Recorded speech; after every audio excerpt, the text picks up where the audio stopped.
に付き合ってもらってる感じ。 They lost some practice throughout some of the majors. All in all, though, I'm excited to see them perform today. Yeah, they qualified to the last chance major. This could be their moment, right? They just need that top 25. Guess what? Frankie is standing by with them now to get their thoughts. Frankie, over to you. Thank you very much, Zeke. I was so excited when I heard that these guys had qualified for the Global Championship. I know, Fats, that you were not happy with your final result at the Invitational. So how does it feel to be getting to compete again here in Copenhagen? It's nice to have another chance now to prove ourselves again, and like we got to qualify today, being contested probably again, and we've been con the whole chapter, so we're pretty confident on our abilities off spawn, and then we just gotta do what we know how to do, and like we got this. Like, are you expecting to be contested at Frenzy Fields today? Yeah, we are, but I think we're very ready for them to contest us, so we're not really scared or anything. How do you practice for being contested off spawn? I think it's just by running a couple of 2v2s at Frenzy. We did that last night, so I don't think we're gonna have a problem today. The two of you have been playing together for nearly 2 years, which is actually so rare in the Fortnite competitive scene. What is it that's kept you together? I mean, we both speak the same language, and like we like each other, we play well with each other, and now like we're at some point being played together for like 2 years that we can like play with no comms and we'd be okay for like good part of the game. Of course, like at some point you gotta give information to your teammate because games are different every time. But yeah, we've just been playing together for so long, and it's weird to do a change now. That sounds like we're Quebecois and there's not many of us, so we have to stick together. But I know that there's genuine love between you two as teammates. Can you tell me, Pamstu, about what it was like when Fatch did start to get his wrist injury at the end of last year, because he had to take a month out, but you decided to wait for him? Yeah, Fatch had a wrist injury like around December. When he told me about it, I was kind of like upset, but I just knew that Fatch when he will come back, he will always be good. So I wasn't really stressed or anything, and I just waited for him patiently. And now here you are in Denmark, and I know that you would like to say something to the fans watching around the world. And there are some French fans in the audience, maybe you could win them over. And I know you'd both like to speak, so if you'd like to take the middle spot, I'm gonna let the two of you speak to your fans. Let's go les Québécois et les Français, on va gagner pour vous. On va essayer de mieux vous représenter au Québec, puis envoyez-nous de la force, puis les Français aussi, si vous pouvez nous aider un petit peu à passer aujourd'hui, ça pourrait aider. Merci. I think you might have won the French fans over as well as the ones watching you at home in Canada. Thank you so much for talking to me. I do believe our friend Levin2K right now is in the Creator Lounge, so let's see who he's got. Thank you very much, Frankie. Yes, we are in the Creator Lounge, and I'm here with Squatting Dog, but I can't, here he is, there he is. Squatting Dog, such a funny fella, such a funny fella. It's actually your birthday, right? It is my birthday, in fact, yes. How are you celebrating your birthday? Hopefully with Mama Benji Fishy and Kanata, because we're all sharing it. Oh, wow. Wow. Lots of birthdays today. Well, hope you're having a wonderful birthday, a great place to be on your birthday. Tell me, how's it been so far? How are you finding the atmosphere here in the arena? All the fans, you met any crazy fans so far? So many crazy fans. Everyone out here is fantastic. All of you. So fun to be around. The screen is massive. And like, I think this is going to be an event that we will all cherish for a very long time coming. So if you are here, we're so stoked you're here. This is a blast. It has been really, really fun in there. I have to ask you though, is there anyone in particular you're supporting? Anyone you got your eyes looking out for? Of course, today is the lower bracket day, right? It's a lot more on the line. You know, some teams are going home after today. How are you feeling about that? Who are you supporting? There's a lot of pressure on the players. I think I'm looking for Kanata up there, a fan favorite of mine. And then I think when I talk to a lot of people out there in the crowd, they're saying Clicks, you know, and I think that's a common answer as well. So we hope the best for him as well, yeah. Yeah, 100%. Clicks is, you know, the guy that everybody wants to see well. I have to ask you though, right? You know, people want me to ask this, so, you know, this is coming like it's a very important question right now. Sure. How do you think you'd fare in a competition like this one? Like this one? Yeah.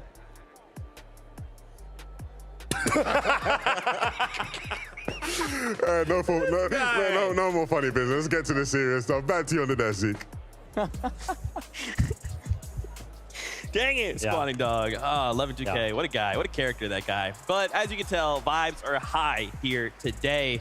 There is quite a bit of seriousness, of course, as some of these players are kind of looking to start getting themselves prepared. But it's good to break things up with a nice little laugh here and there. Yeah, I mean, you put those two together, you're bound to get a laugh, 100%. That's why we love them. Levin, He's tough to be around sometimes. He's always trying to throw a joke. He's tough to play duos with as well. So I think if they duo together, yeah, they'd be bottom. Wow, Levin, way to not play duos with me. That's cool. Anyway, guess what? We are getting ever closer to starting the competition. Why don't we send it on up to our casters to get us prepped?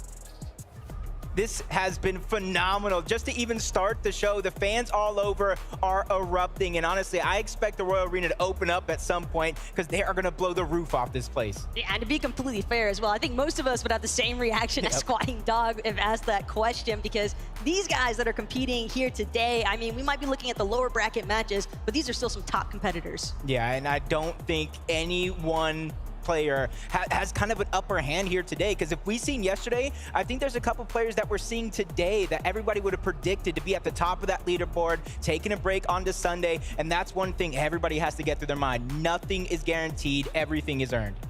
And just like that though, you have to keep in mind, everything has been building for this moment. These players have been waiting for their opportunity to find their seat on the battle bus for Global Championship Sunday. So we've got the stage set and ready to go.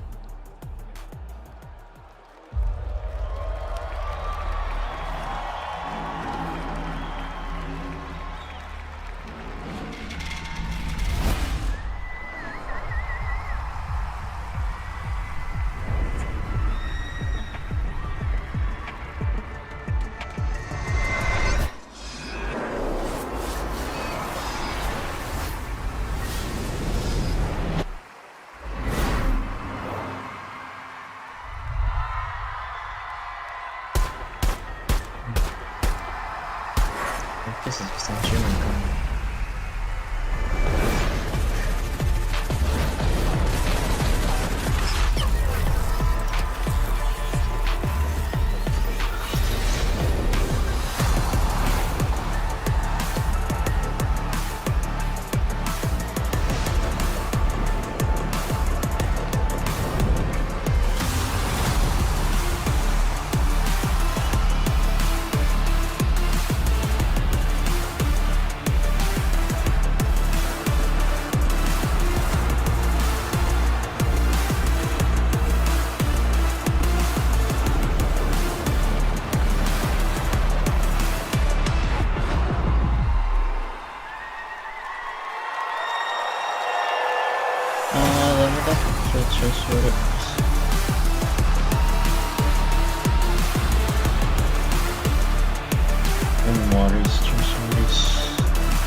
明日日曜日だし、明日30万目指すか。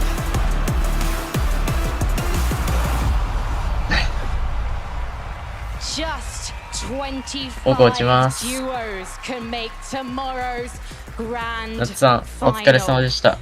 We have so また many よろ players しくお願いします。 nervously lining up behind that stage, ready to meet their fate. And Copenhagen, I think we should lend them your voices right now. Are you ready to meet your players? I said Copenhagen, are you ready to meet your players? Let's bring them on. It's not about how hard you fall. It's about how you pick yourself back up. And these guys plan to do just that today. They want to continue their dream. They want to continue that journey to the Global Championship Final. What happened yesterday doesn't matter. This is a new lobby with new competition. And if there's any takeaways from their day one, it's that all it takes is one good game to break through. And this is what they plan to do. Take a couple of those moments from yesterday, the experience, everything that they have learned, and put on a show for the Royal Arena to keep it all going. Second chances do not come often. Everyone wants today to be the start of something great, and it all begins with this competition. And this is it, lower bracket. Everybody's ready to take their seats. They're ready to start to play the game. You hear the chants of the crowd going loud. They're ready to make some noise. So take it all in, enjoy the walk down. You've taken your seats one time before already, but this time, you don't want to make it your last.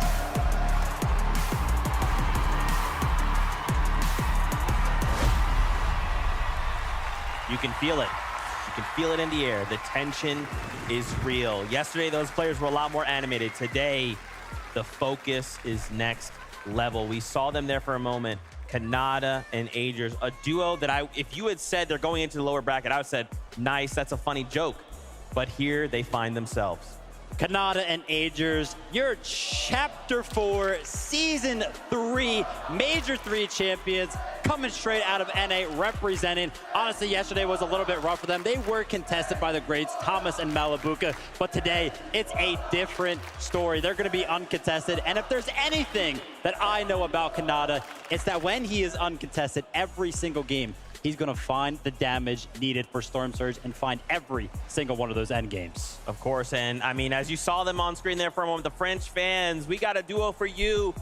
It's Podesai, it's Snazy, finding themselves here in the lower bracket, but the fight's not done. That's right, make some more noise! Mini Miner, what can they do? Yeah. What can they do? What can they change to make it happen today? Yesterday wasn't great for them. It wasn't a great day. But they can come back. They can definitely come back. They couldn't quite make it to endgame yesterday. Surge a little bit of a problem for them. And we're talking about a duo in Snazy who has LAN experience. He was at the World Cup. I think they're going to need those fans today. I think they're going to need them on top form. And it looks like so far they're definitely doing that. For sure. Now, of course, we've seen these duos yesterday, but there's 25 from the last chance major we have not met yet. So let's go ahead and meet half of them right now.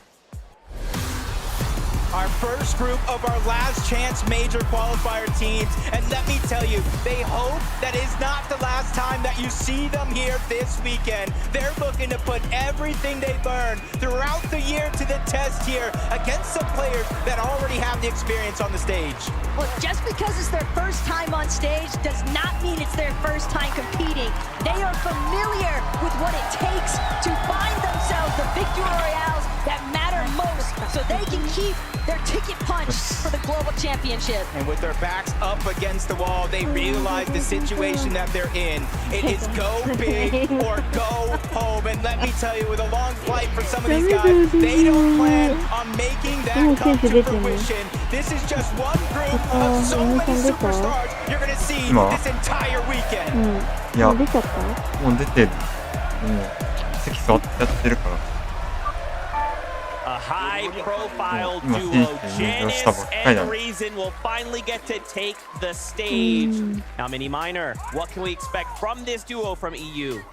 We can expect excitement, right? We have Janice, the big brain IGL, FNCS winning pedigree across different seasons. Reason, considered one of the best fighters in EU still. And I'm surprised it's taken them to the last chance major to qualify for today.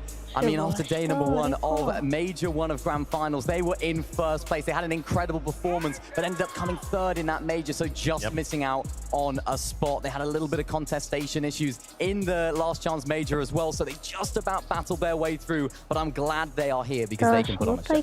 Absolutely, and a duo from NA, Scented.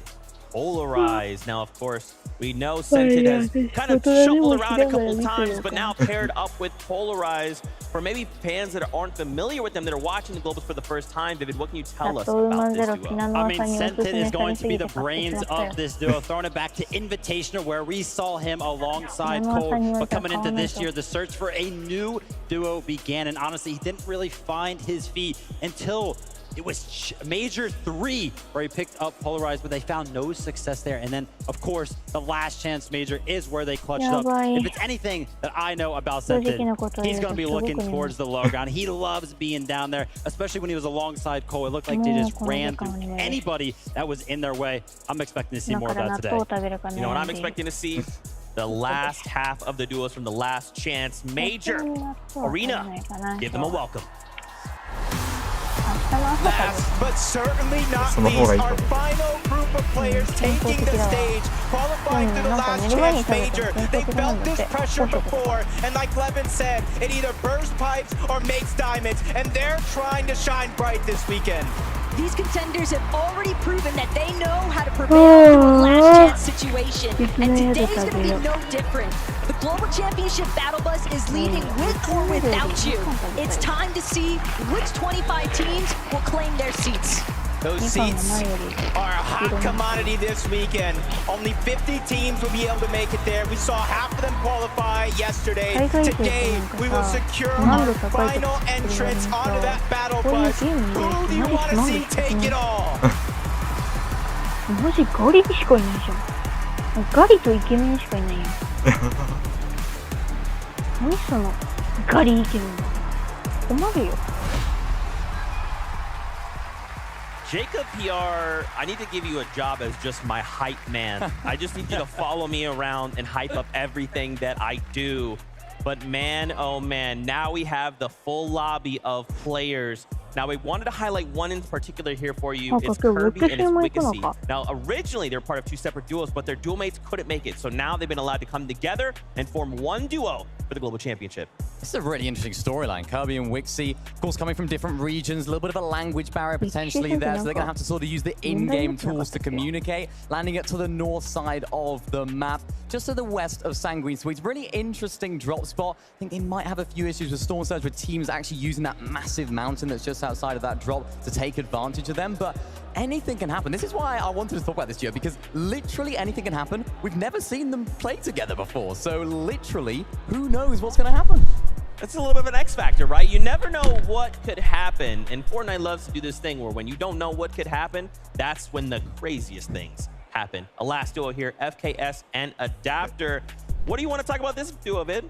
Listen, I mean, I love where they are dropping. Kinjitsu crossing. Of course, we saw Queasy and Eveno do very, very well from this drop spot yesterday, right? Kind of taking the reins over from them. And honestly, I was looking towards them because I was like, hey, I think they can do very good from this drop spot. But of course, it's the lower bracket. It's Fortnite. It's the Global Championship. We love to always mix up a little bit of drama in there. And I was checking out socials a little bit earlier on this morning, and it looks like Suns and Anon might be switching over to contest this duo. So my eyes are going to be towards that fight as we jump in to these first couple of games.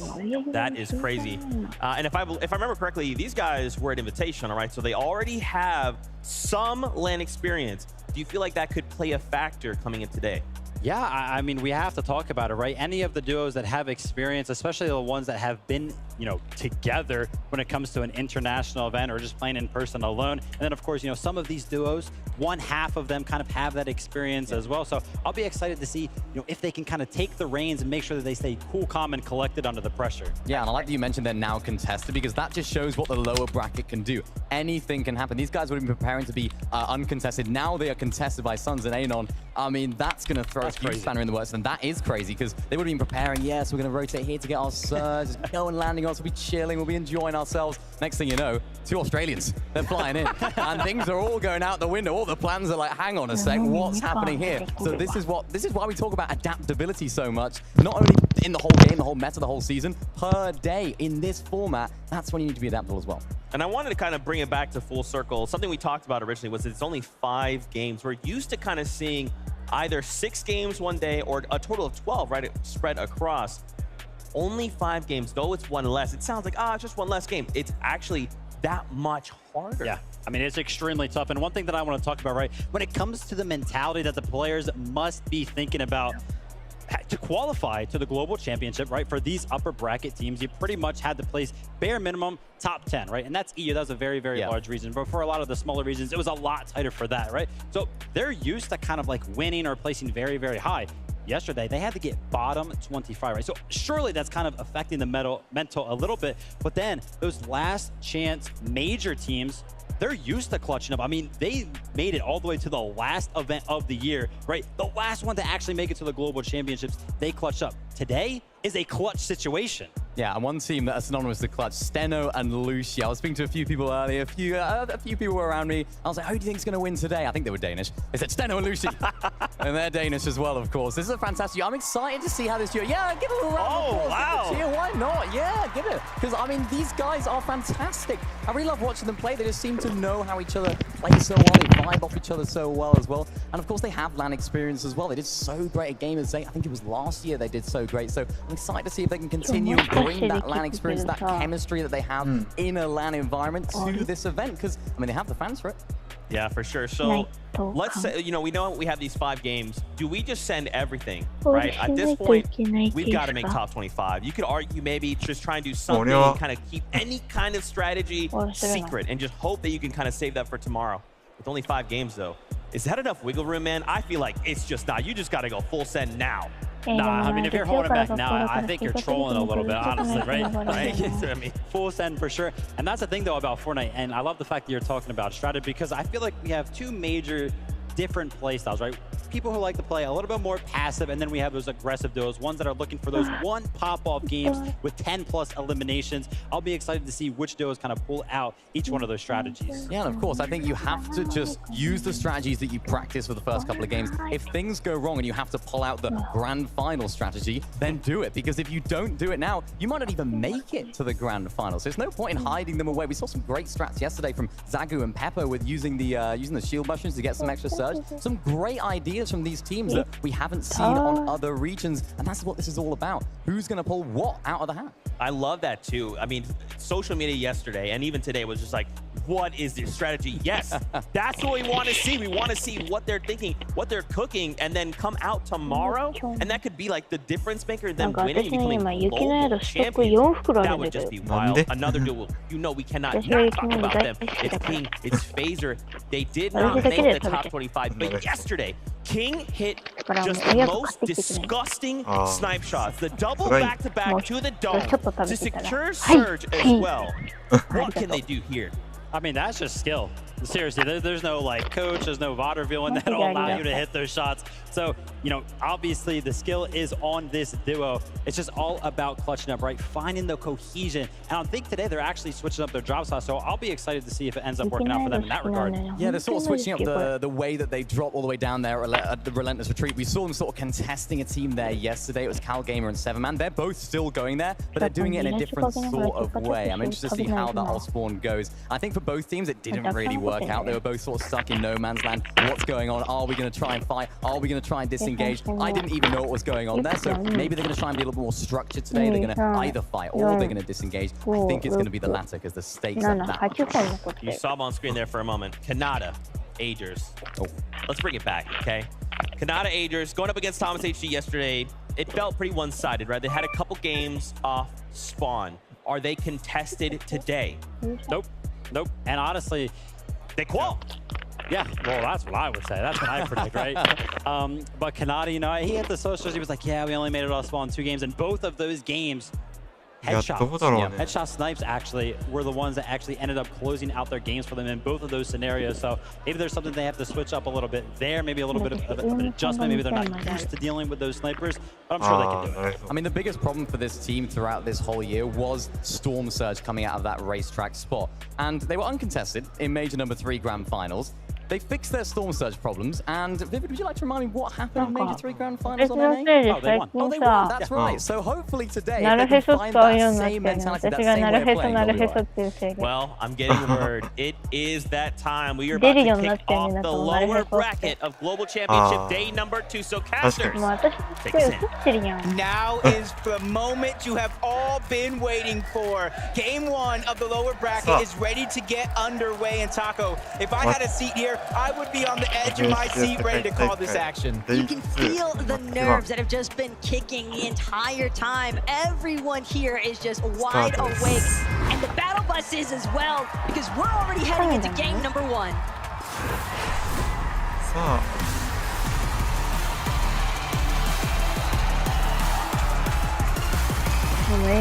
This is it. This is the start of a journey for some, the continued journey for others. We've already seen some drop spots being switched up.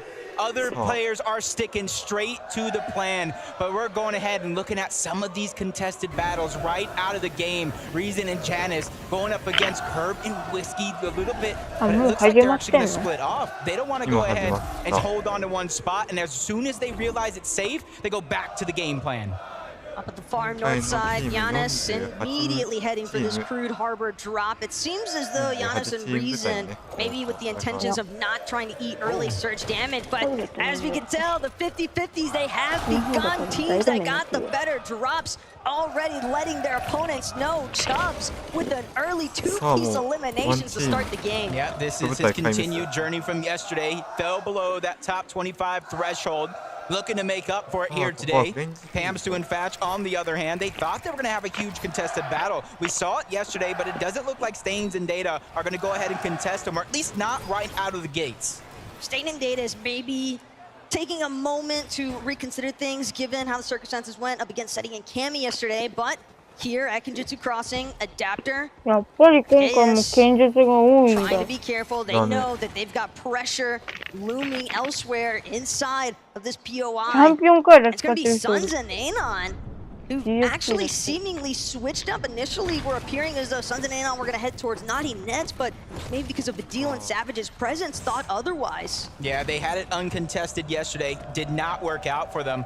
So I feel like they're just confident. They're ready to take whatever challenge is going to be before them. They want a little bit more loot, a clear path towards the middle of the zone, even though this time it's on the corner. And right now they're trying to go for the flag. And third-party shots already interrupting this off-spawn battle. That's going to force Adapter back, and he might have to go ahead and loot. He only has one combat SMG and not much to work with. But while they giving him time, that's FKS. They're trying to put the pressure on, so that way his teammate can get a better loadout.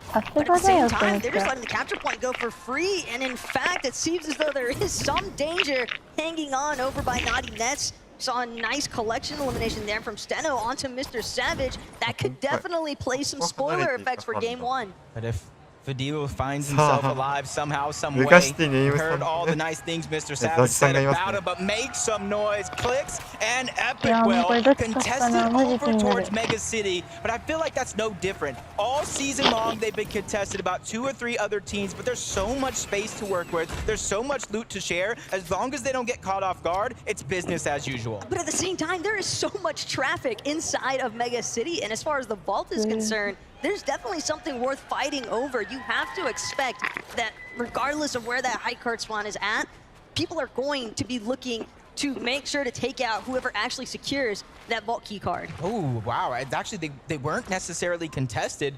They were taken out on their drop. We saw Vadil go ahead and get that reboot card, trying to give his teammate a second chance at life. Oak is here, ready to put some respect on his name, already getting 1 elimination. He's looking for another, but first he has a stop to make. Let's clean up this loot. Let's try to get as jam-packed as possible.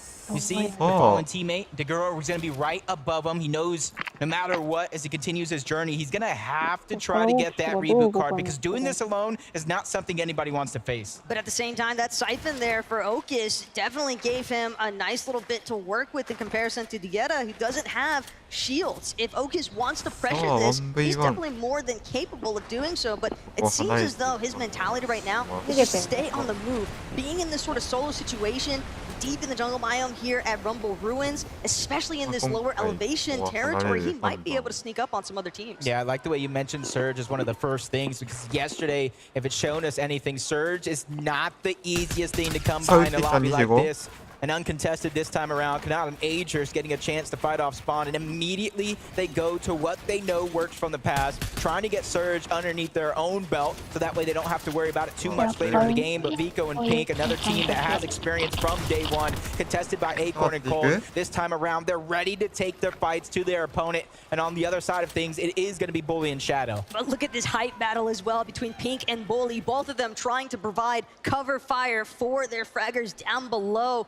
As far as Vico and Shadow are concerned, a little bit of a pause here, not directly trying to challenge. Seems as though Vico is trying to look for a regroup circumstance, but again, you have to keep some form of a barrier between yourself and another team.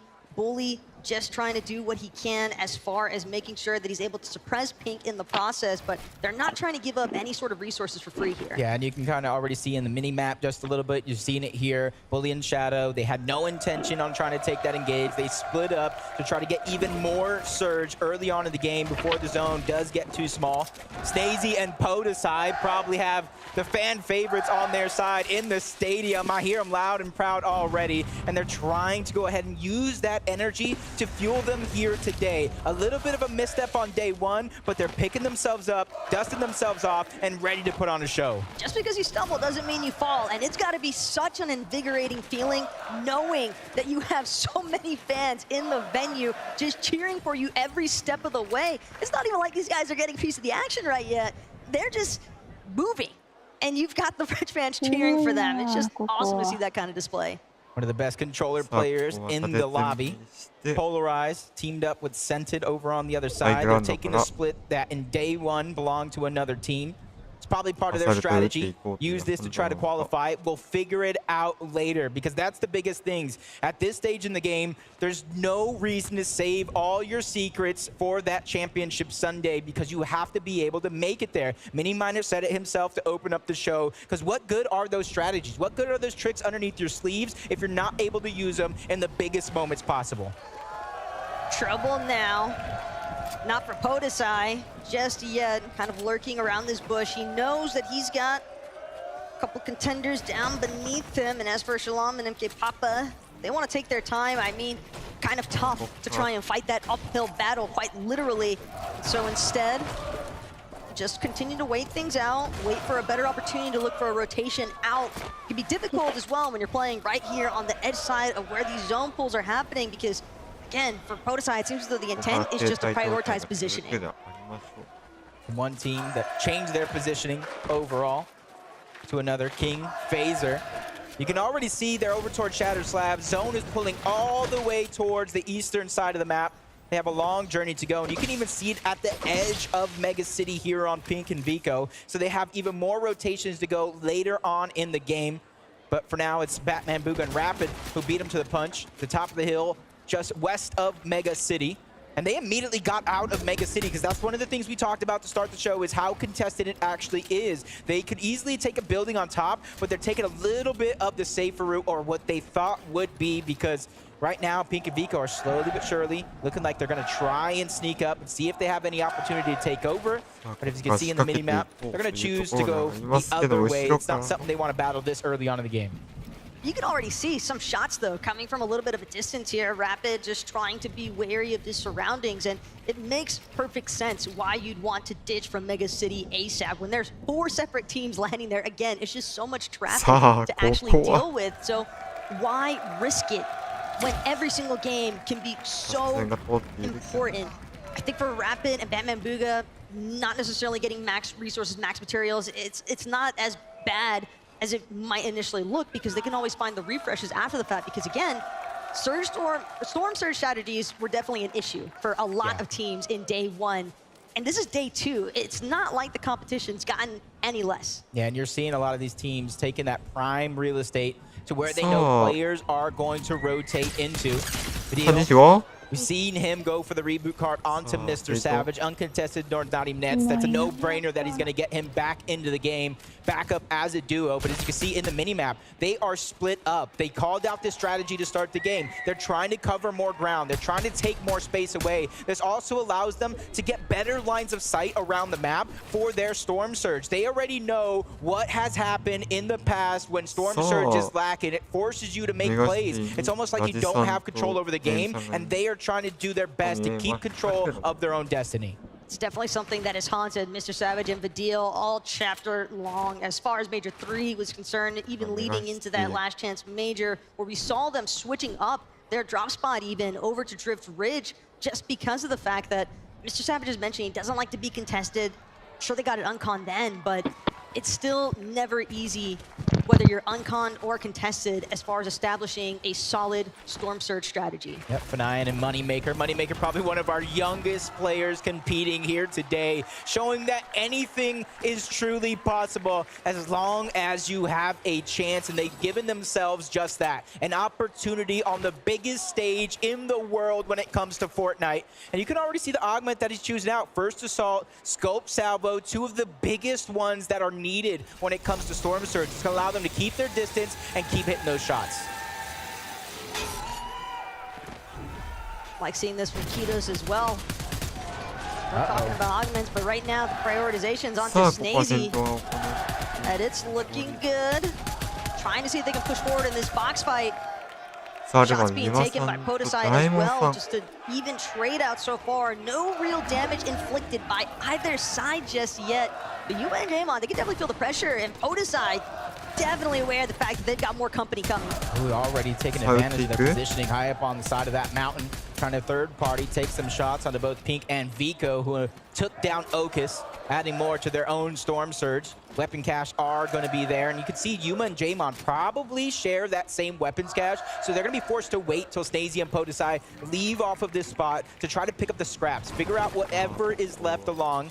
But a team that, you know, taking a lot of time towards Slappy Shores. My only question for them is how is their surge? Because a lot of the teams are on the western side of the zone for now. They haven't begun to rotate over towards Slappy Shores. Not a lot of teams landing here right out of the gates. So for them, that's probably what's on their mind right now. We've looted up, we've gotten everything we need. Now we just need Storm Surge. And hey, we're talking about Storm Surge so often for Pink and Vico. This is going to be a massive contributing factor, getting that elimination onto Okus, just taking full advantage of that 2v1 situation. And that's something that's not necessarily going to be easiest to come by at this stage of the game.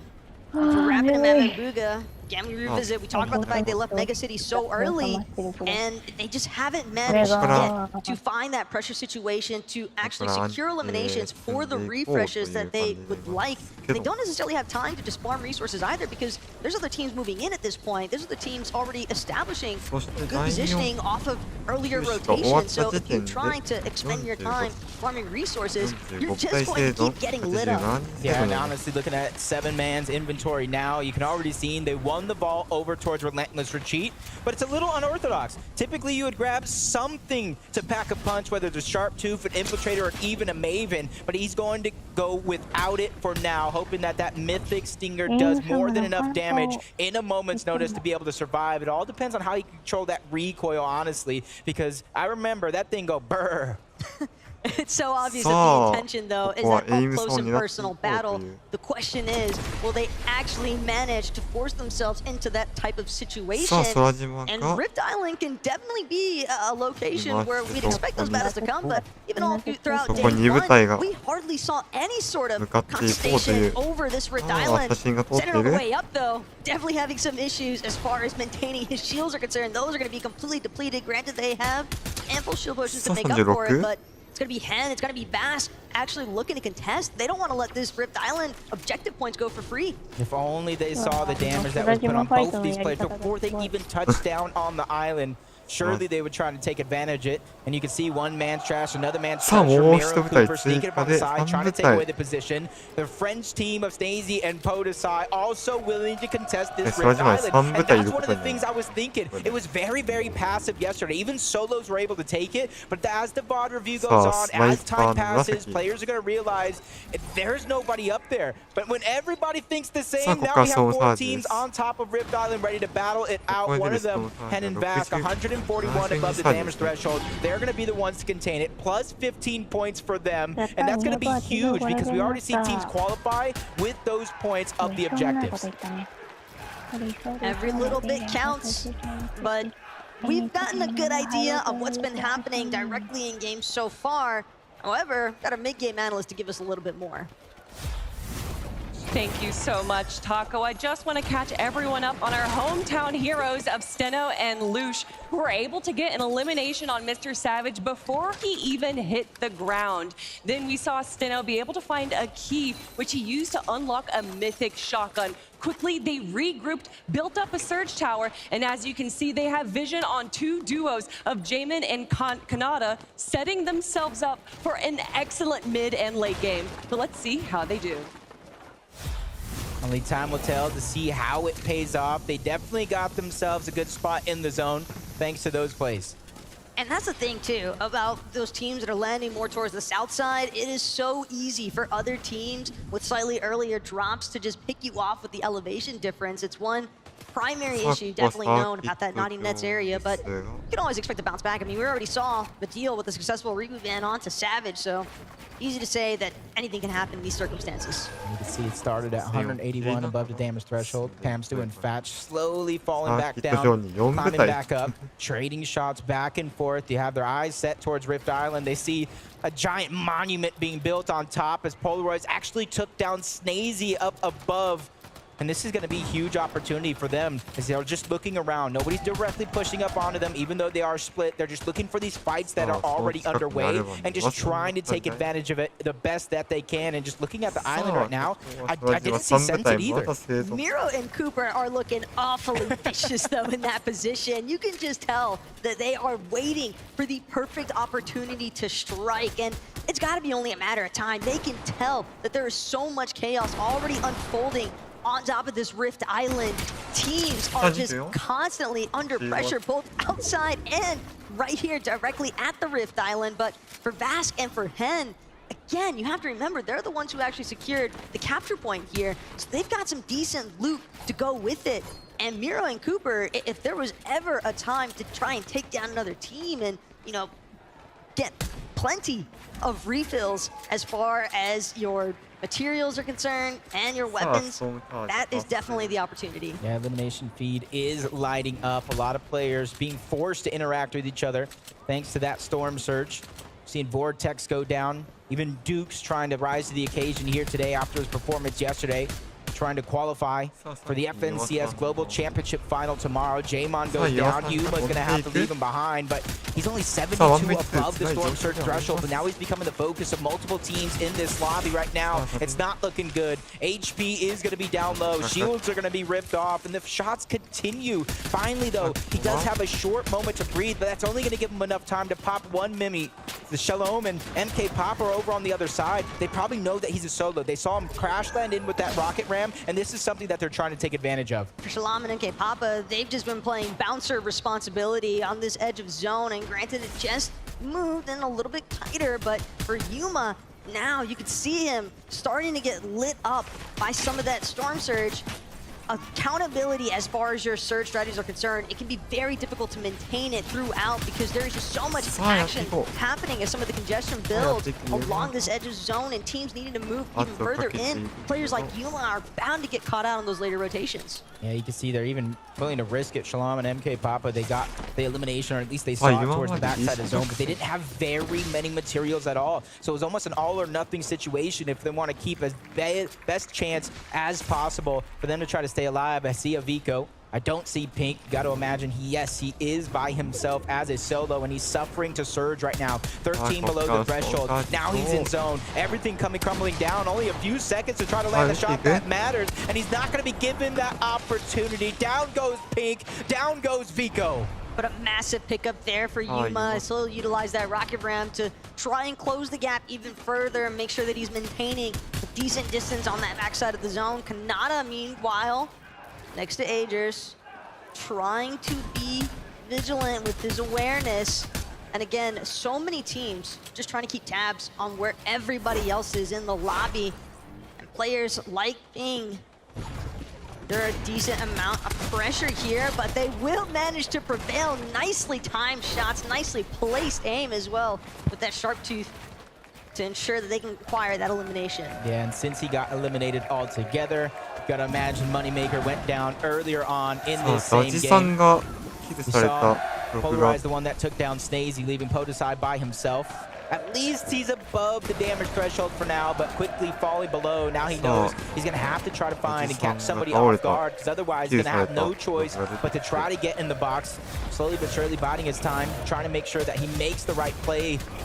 And this is an opportunity for him to really rise to the occasion by himself. And with Storm Surge shutting off for now, that at least allows him to breathe, restabilize himself in that position. Edgy goes down outside of zone. It wasn't a knock. So Duke and Edgy are also out of this game. Action is moving so fast, and we're not even into the placement points yet. The zone pull, a little bit brutal for some of these teams as it just keeps getting closer and closer to that edge side.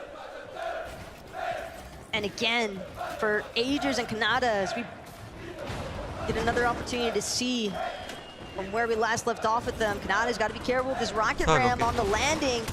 So many teams, and right on the side of this hill. It can be difficult. He's trying to work his way back up already. Fully understands the fact that he doesn't want to have to play from the low ground, but he'll be forced to take shelter, utilize some of this Memist.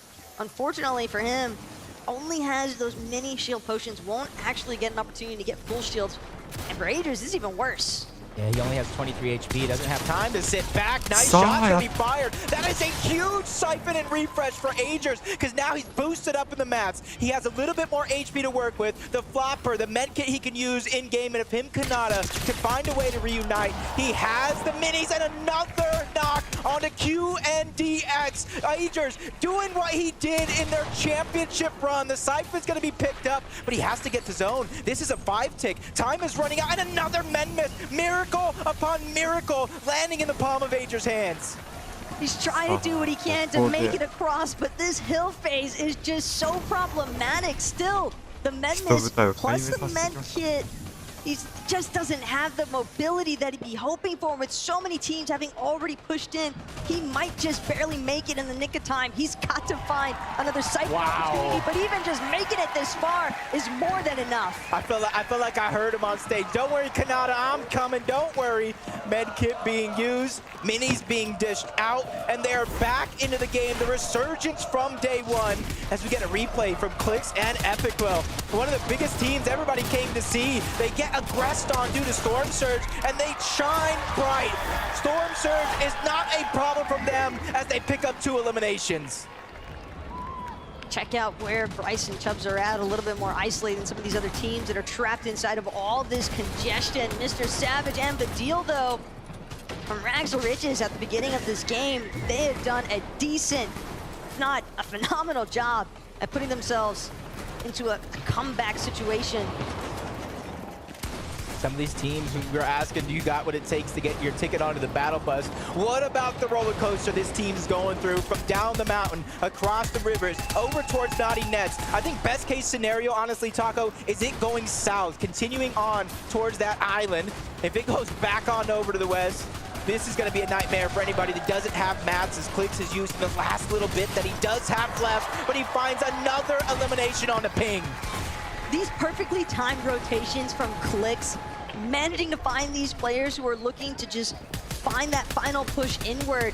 But again, this is the beauty of being able to play from that backside of the zone. Still, Clix, Epic trying to be careful, and we are getting a little glimpse here of a team that's momentarily on high. Whether or not Fishy and DMK are going to be able to hold this is a different question entirely, but for the time being, they look well situated to carry themselves into the top 10 at least.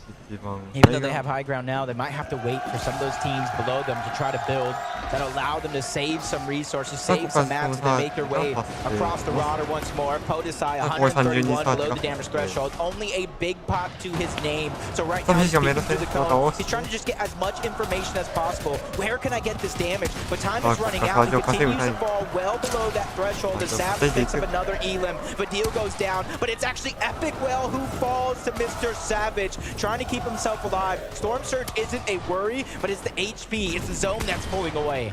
So unfortunate though, Savage gonna be unable to do anything in terms of helping out the deal. Simply has to watch, wait, continue their run. That flopper though, along with the crash pads, does a great job placing him into the zone. Mr. Savage moving through all the traffic, eating shots as well, but doesn't care in the slightest. He's just continuing to push forward. He's making his own path through. It's not going to be the most healthy anybody in the lobby can be, but he's definitely going to give himself enough wiggle room to work with. His Click's now going to be a solo, probably one of the more prolific solo players in the game. He finds a knock on the hand, but unable to finish it up. He gets taken out by Podesai. Podesai as well. The fact that he's managed to stay this far into the game as a solo, you just know that he is going absolutely insane right now, trying to keep the run alive. Rocket Rams as well, destroying so many builds in the process. These players continue to rotate through, but that materials refresh is going so far, and it's actually Bryce and Chumps now at the top of the lobby, but Bill's running incredibly low. Yeah, multiple top 10 performances in the major this year. I think Bryce and Chumps are one of the teams that are falling under the radar. They're ready to make a statement, just like Command, but he runs out of time, he runs out of space, he goes down as his Madness runs dry. Kanata, another mini, going to be popped.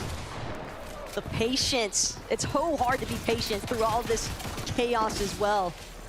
It's so easy to get distracted and think, okay, this is the perfect time to strike. A drop down to the low ground here for Kanata. Recognize the fact that he's got some players directly above him. Still has a couple of mini shield pushes he can utilize. Source, on the other hand, won't make it through. Cooper going absolutely nuclear with the back-to-backs here. Cooper just won't let it go. He's actually got it.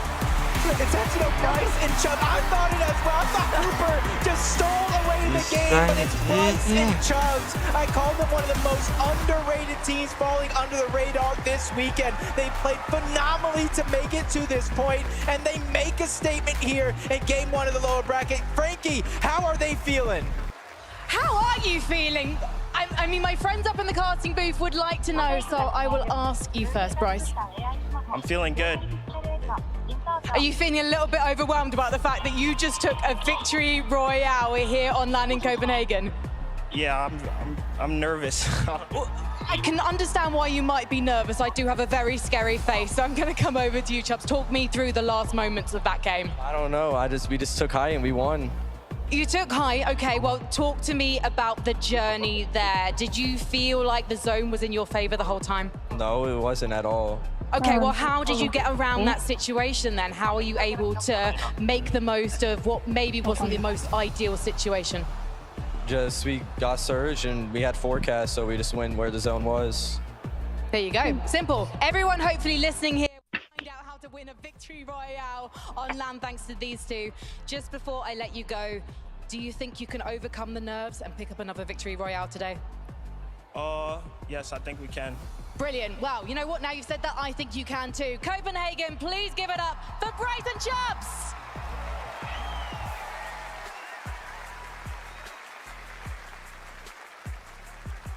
You know, I thought the games yesterday were crazy.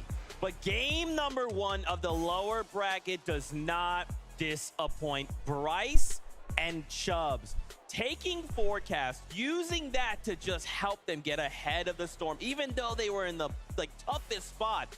It didn't matter. They were able to adapt. Yes, there's some nerves, but they overcame. I love that interview, right? Getting asked, hey, you feel like the zones were in your favorite? No, they weren't. I don't think they were in anybody's favorite mini. I mean, a zone pulling over to Naughty Nets and then pulling back to the mainland. That was a roller coaster of a ride. But Bryce and Chubbs, they found the high ground in the end, and they made it work. I mean, these guys land all the way to the north of the map, even more north than Creaky Compound, so high up there. Of course, as they mentioned, they had the forecast, which helped them get the step ahead. And I really love the way they took height right there. A little rocket ram play to knock out Towels and Fishy, who were up there for seemingly a long time in that end game. And from that point on, they were just riding out all of their materials, all of their heals. I think at one point there in that end game, I think I saw Bryce with a fishing rod. You know when you're carrying a fishing rod in the last zone? Things are looking rough, but it didn't work out too bad for him, did it? Absolutely. Game one here on day two, the victory royale. I'm sure for them, they're feeling a little overwhelmed, and now they just got to bring it back. More of what you do in game number two. Now let's take a look at these standings. I want to see how this went. Now, of course, there's actually so much to talk about. Really quickly, let's highlight the duo in second place there, Cooper and Miro. We saw Chubbs and Bryce. It almost could have gone the way of Cooper, but riding as a solo rider, still a second place after the first game. That is a way. We hit the ground running. Yeah, I'm really glad you brought these guys up because yesterday wasn't too great for Cooper and Miro, and I love the way that Cooper played that end game. Such a clutch moment for him. And paired up with Miro, when these guys got together, I think a lot of people were asking questions. Wait, Miro is playing Cooper? This up-and-coming player, Miro himself? And I 2試合目 think からね Cooper has just proved why he deserves to play with Mira, a player of his caliber. He's clutching in the big moments on the big stage, and it didn't quite work out in a victory royale for them, but what a start. That's the exact start we want to see from them to improve on yesterday. I got to point out, though, it was close, right? I did the one knock, I was like, wait, it's doable. I think one more second, I think he would have found that other rhythm and clutched it up. Mad close. Another duel we have to highlight. Aegis and Kanata being uncontested. Man, the way they navigated that last little bit of endgame there, I just love how kind of brave Kanata went. Like, I don't know if brave's the right word, maybe just like crazy, right? Like, let's just rocket ram on the side of this kind of cliff and we'll just see what we find. But once again, man, you're gonna do what you have to do. And for him to have this start, this is the surge we need. You're going to say, oh, the way that they traversed the endgame. No. This was a Kanata solo clutch. But let's not forget, Aegis had his own just right before this and actually made his way all the way to Kanata. So it was almost like they were kind of like passing the torch, right? It's like, oh, okay, I done solo clutch. Now you go ahead and get us a couple more points. Third place. And I mean, I want to point something out. Look at the top four. Look at the NA representation at the top of the leaderboard right now. Yeah. I mean, they're doing good. It's good to see. I like it. You know, they're doing very good. I mean, we still have time. 4 more games to go, right? I have big expectations of people like Janice and Reason. Even, can I remind you, who took control of the island in that last game? Was it an EUGO? Yes, it was. I'll give you the answer straight away. And that was something that I was really surprised at as well, that island contestation. Yeah. So many more teams went up for it seemed like, but no one wanted to go all the way and try and claim it. It was Hen and Vasquez who ended up saying, you know what? This is ours. It doesn't matter about anyone else. I think everyone else kind of like half went for it and think, you know what, I'm getting off this. What's odd though is like, yes, for like one moment, right? They're right next door.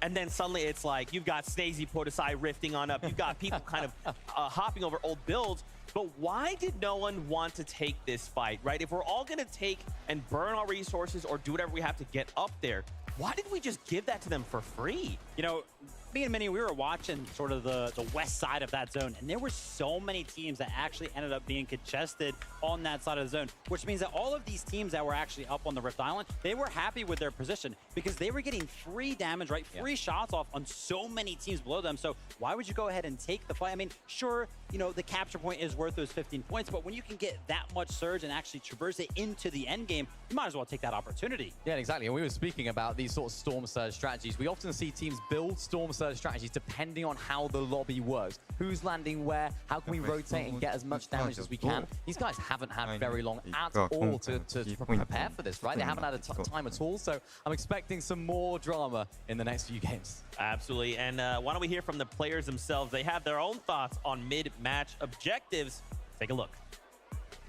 The mid-match objectives are really important towards the game. That could be the difference between you winning and you getting top 5. Big risk sometimes, but if you're good at fighting, it will make the game so much more easier. For the first objective of the game, the forecast tower, there's a lot of reward. I mean, you get 2 slurps, a gold AR, and you can see the future zones. Você pega uma torre que ela prevê a safe, né? Então, isso é uma vantagem tipo ridícula. 電波塔は取ったら1位取れるぐらい重要です。 If we see that it's not a big risk, then we go for it. It makes the game so much more easier if you get it. But there's definitely a risk. You might lose all your mats, your heals, and you might even get eliminated. The Rift Island made the game more interesting for the teams that are going into endgame and know they don't have a lot of loot. It makes the game more aggressive. The risk is that many people go for it because of the points. It can be up to like 8 to 10 people on one island all fighting in one really close area, and it gets really hectic. The fights at the mid-match objectives are going to be intense because of the high reward, but it can be the downfall of some players if they get eliminated. It gives you max mats, it gives you everything that you need to win the game. The sacrifice is that everyone can see you if you're up there. It's a finals lobby and people are probably going to be scared to go for it. Towards the later games, like when people really need that jump, if they're trying to place as high as possible, the reward will be a lot higher, but the risk is also be a lot higher, so we'll see how it turns out. 命をかけて電波塔、はい。Those 15 points can just make or break your entire game. And that could be the difference between 10,000, 100,000, even 500,000. Se você ganhar o campeonato, você muda a tua vida, literalmente. So it's definitely something to prioritize and something that we're looking to play for as well.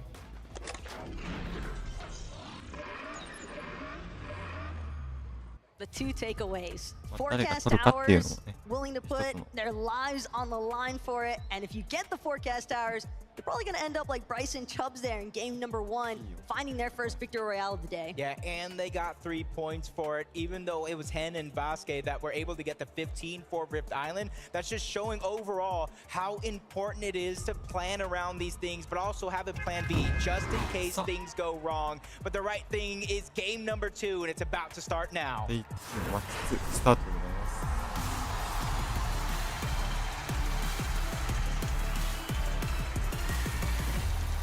Game 1 did not disappoint in the slightest. Game 2, I expect to deliver all the same, if not more, as these teams, some of them getting a little bit of a taste of what that 50-50 contest is like at the start, but we definitely saw plenty of teams taking things relatively slow, really just trying to prioritize their resources off rip. But for FKS, Adapter, they want all of Kenjutsu to themselves. Suns nearly eland on the drop, and yet Suns and Non just barely gonna manage to get out of this one. Yeah, it almost looks like they want to chase him down. They're over wondering, was that bush there before? Is that something new? Shots got fired through. Just a sliver of HP left. He finally gets knocked down. Forget Luton when we could pick up these early game eliminations. That kind of leaves Anon all by himself, but luckily he was able to get across to the other side of Kenjutsu's crossing, but the timer is on. He only has a certain amount of time before he can get that reboot card back. Luckily, those Suns hasn't been fully eliminated just yet, so the timer actually hasn't started just yet. But surely Anon knows Suns really being toyed with at this point by Adapter and FKS. FKS will finish off that elimination. Wants to collect the Siphon and the 4 elimination points to go with it, but meanwhile, Hall of Whispers could definitely see some action here. Depends on how Yuma and Jaymon actually want to play it out. Right now, Yuma, Jaymon doing their best to just try and get some materials going, because you can't really have a box fight if you don't have any boxes to build. Yeah, and it looks like Moneymaker and Fnatic not wanting to push up just yet. They're still getting things going, waiting for it to flow. Clicks and Epic well over on the other hand. Mega City, they had a phenomenal first game. They sit inside of the top 25 after 1 game. If they can keep this pace going, we will see them on the Grand Finals Championship Sunday. Only time will tell though, because they're actually split up right now. They are so far split to do different buildings of Mega City. Zazie and AIM, Batman Booga and Rapid are the 2 other teams. Nobody really wanted to push and contest just yet, but Moneymaker and Fnatic just end up going down low to the low ground, getting chased by Jaymon and Yuma, backed up into a corner, very little options to work with, and this is exactly what you were talking about. These bog fights, they need materials in order to be able to come out on top, because eventually, if you didn't farm up as much in the early game, you will run out quick, and that's when they'll strike. Just seems as though Yuma and Jaymon, they've got their prey perfectly trapped here. Fnatic, Moneymaker, this is quite a sticky situation. Backs literally against the wall here. Might have an opportunity. Moneymaker does have that rocket realm available. Keep in mind the height that it can cover, but at the same time, Fnatic as well, but they'll still be relatively exposed. If they do try to utilize these rocket rams, there is still a chance that Jaymon or Yuma might potentially look to take them out here. See them using the EMP grenades, trying to just at least sniff off some of the shields. Not very many left in their back pocket. Snazy, Podesai over on the other side of the map, looting up pretty safely. Not too many teams contesting them. Maybe one north of Shattered Slabs. You know, King and Phaser are over on towards their left, and a double contestation on their south towards Relentless Retreat. And they're kind of using all the time that they have to their advantage, so that way they can have these safe rotations. That way they have an opportunity to play out, and they're going to be one of the first teams rotating out of that side. And Taco, I think we've seen this strategy before. FHD and Hero might be doing something that only one region has done so far on the weekend. Zagu and Beppo are somewhat of an inspiration, one might say, as far as this strategy is concerned. I mean, you can see Bing trying to crawl away here, but that's just not going to be a possibility. The damage is being farmed. We talk about surge strategies all the time, and hey, if it works, it works. Right now, you've got to be able to capture the other one, but it does look like Don was able to kind of get his teammate eliminated. No free surge for you anymore. And he's hoping they move off that spot so that way he can get the reboot card back, get his teammate back into the game like we saw so many times in Game 1. And we saw how fruitful it was on those reboots. They were able to get far into the game and kind of make it worth their while to go for such a risky attempt at that. Kaizen and Clement split up, looting up, safe as can be. But Hen is doing the same thing. And nobody is nearby, at least for now. But the zone is going to force these guys over towards the east, maybe a little bit towards the north. So eventually they're going to run into some problems. Hey, look, we talk all the time about players splitting off from each other, looking for opportunities. One might be prioritizing farming out resources, the other looking to try and secure as many search tags as possible. But when you are this far apart from your duo, you have to be certain that you are not going to have some unexpected companies spring up on you, because if that's the case and you're not able to actually provide that backup that you would like, it could be a very quick downward spiral before you have a chance to recover. King and Phaser, on the other hand, though, they're just looking to stick together. Death and Tahi, looks like they wanted this fight. It's a bird, it's a plane, no. It's just Death and Tahi trying to go up and over King and Phaser. Didn't work out. They land right at the top of that mountain along with them. Shots going through the build for Phaser. Him and King, they've already had their chance yesterday to qualify. And not very many people get these second chances, and they're hoping to not waste it and let it dwindle away. And they're actually separated. They're almost box to box with their opponent with very little space in between. And this is where the strategy, formulating some sort of a plan, maybe a little bit of a bull rush to try to take them out while they're separated, while the strength in numbers is high. But this goes for both duos. You can't get too distracted and tunnel in on one unless you are certain that your time to elimination is going to be fast. Other teams already starting to take note of this battle that started to break out just outside of Shattered Slabs. And for Death and Tahi, King and Phaser, well, they've got a couple more problems than just each other to deal with right now. All around the map, players are trying to rotate to some high elevated positions, grab their spot in zones so that way they can look back, try to hold people out. And already you're seeing where these players are positioned at towards the northeastern side of the zone. They're kind of hoping it goes over towards Brutal Bastion, maybe even Sanguine Sweets, something that they can work with so they can hold their spot and gatekeep these players out. But Pixie, you can see him just putting some shots, not finding too much success, but he's not giving up very many shots either. But Vico is down. Now it's Pink's turn to try to hold 10 toes down. Nice shot, nice knock. Has to reload though. The mistake has happened, but he makes up for it. Pink stays alive, but there's still another player, a whole nother team hot on their heels, not wanting to let anybody survive in this position. This is what you call a phenomenal third party, but Pink wastes no time trying to disengage. He's trying to get out, and you realize Shalom and MK Papa, they're not going to be on the chase. They're just going to get the spoils of this battle and collect all that loot as if it was their own. Pink definitely already got what he was looking for, though. Vico's reboot card on top of some initial materials to build with for his escape there. Nice utilization of the crash pad as well, just not trying to waste any further time. He already secured the clutch that he needed to for his teammate, and it's definitely early enough that he could certainly look for a reboot opportunity there onto Vico. We'll have to check back in with them later on.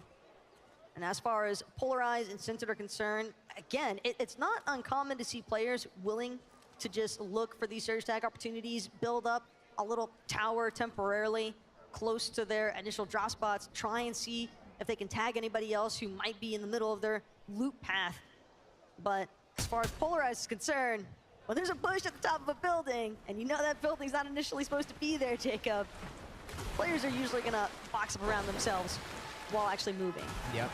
Well, at least, you know, they're sticking to the game plan. They know teams got to rotate in that position. Eventually, Perza gets tagged up, trying to refarm as much as possible. His teammate doing the same thing. They get themselves a sliver of the zone just on the edge. They can easily move forward to try to get more position inside so that way they don't fall behind everybody else. In a lobby like this, that's not what you want to do. Down goes River. Skid's trying to make up for it. His teammate's very low HP. He's trying to give him time to breathe. The elimination and the siphon's going to go through, but it goes to Skids, who already was full health. River's trying to battle back with a little bit of that high ground, but he goes down all the same. Skids and Sorf are able to stay on top in that exchange, and now they get so much loot for their efforts.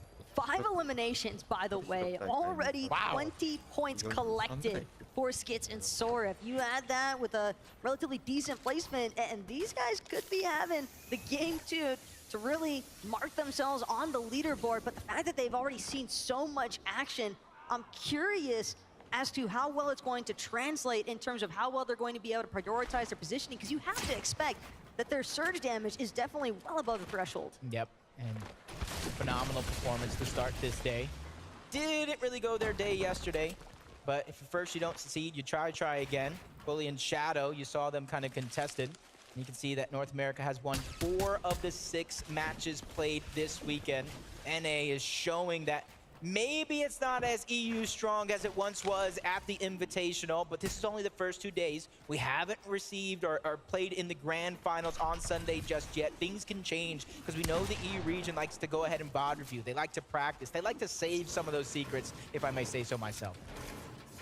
Still, NA definitely looking like a decent amount of animals for the time being, and Canada Majors hoping to keep that trend going.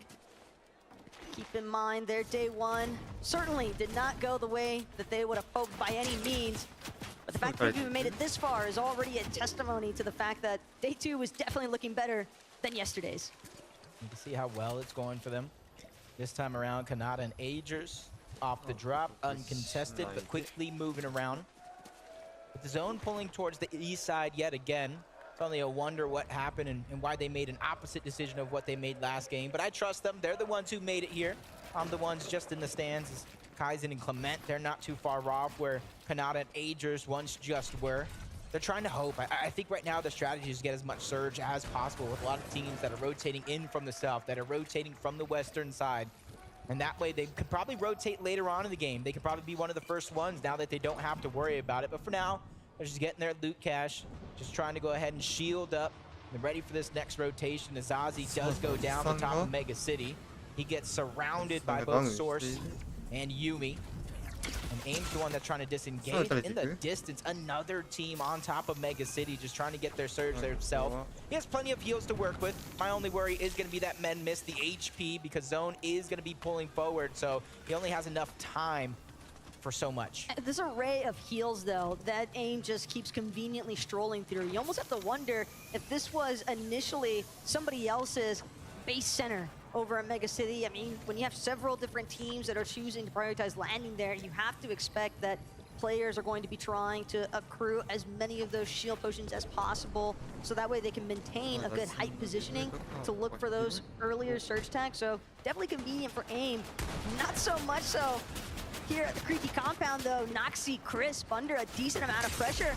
Head down overview, but it's going to be Shalon and MK Papa that are making the first strikes.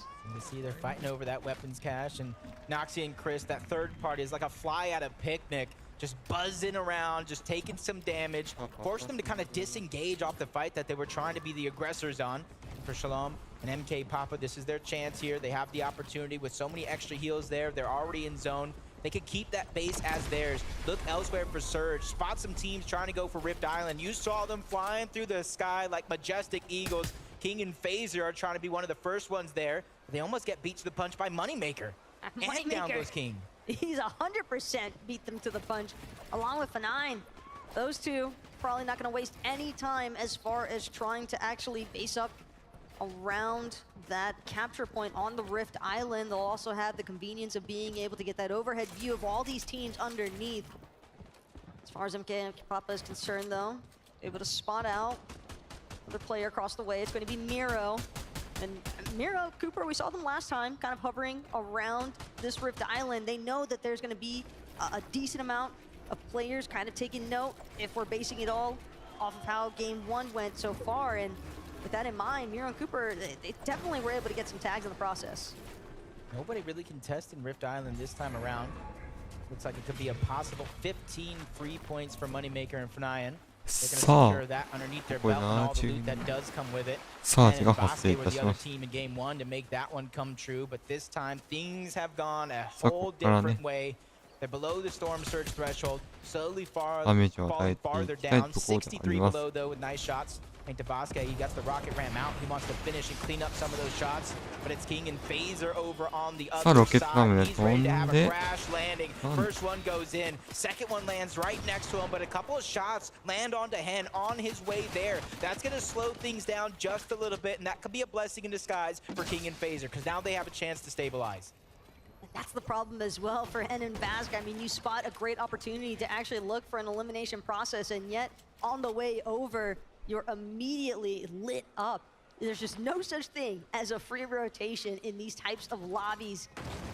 But for King and Phaser, that little moment of breathing room might be all that it took. As they look to continue playing through the backside, King's gonna find a good left side peek opportunity. Doesn't necessarily connect though like he would have wanted onto Hen, but Hen and Bash, they're under enough pressure as is. It's Moneymaker, keep in mind, he was the one at the top of Rift Island. Seems as though Moneymaker and F9, they're ready to play with everybody else on the bottom. Yeah, they thought they had the line of sights in their favor to where they were directly under Rift Island. Somehow Moneymaker did find that angle. Like I said, it just takes some time for a player like him to try to heat up. As Hen's now stuck by himself. Luckily thing for him is he's above the damage threshold for now, but he knows that it's right around the corner. It's gonna be haunting him like it's Halloween. Check a little bit of a replay here. Way trying to put the pressure onto both Bully and Shadow. Bully gets knocked first. That might even be 7-man trying to steal the loot away. That is so tough for Bully and Shadow. They are just pincered between two separate teams. I mean, how are you really meant to box fight when you got multiple directions that you have to be checking for against multiple teams? Definitely not the way that Bully would have hoped to go down, but as far as Way and YKZ are concerned, they're definitely happy with that collection of an elimination. Now continue trying to press their way forward. Seems that they're trying to avoid some other players in the process. Gotta be wary though at all times. Clicks in the Epic Whale. Quickly rotating out of Mega City this time around, or at least in comparison to their competition that does land over on that side.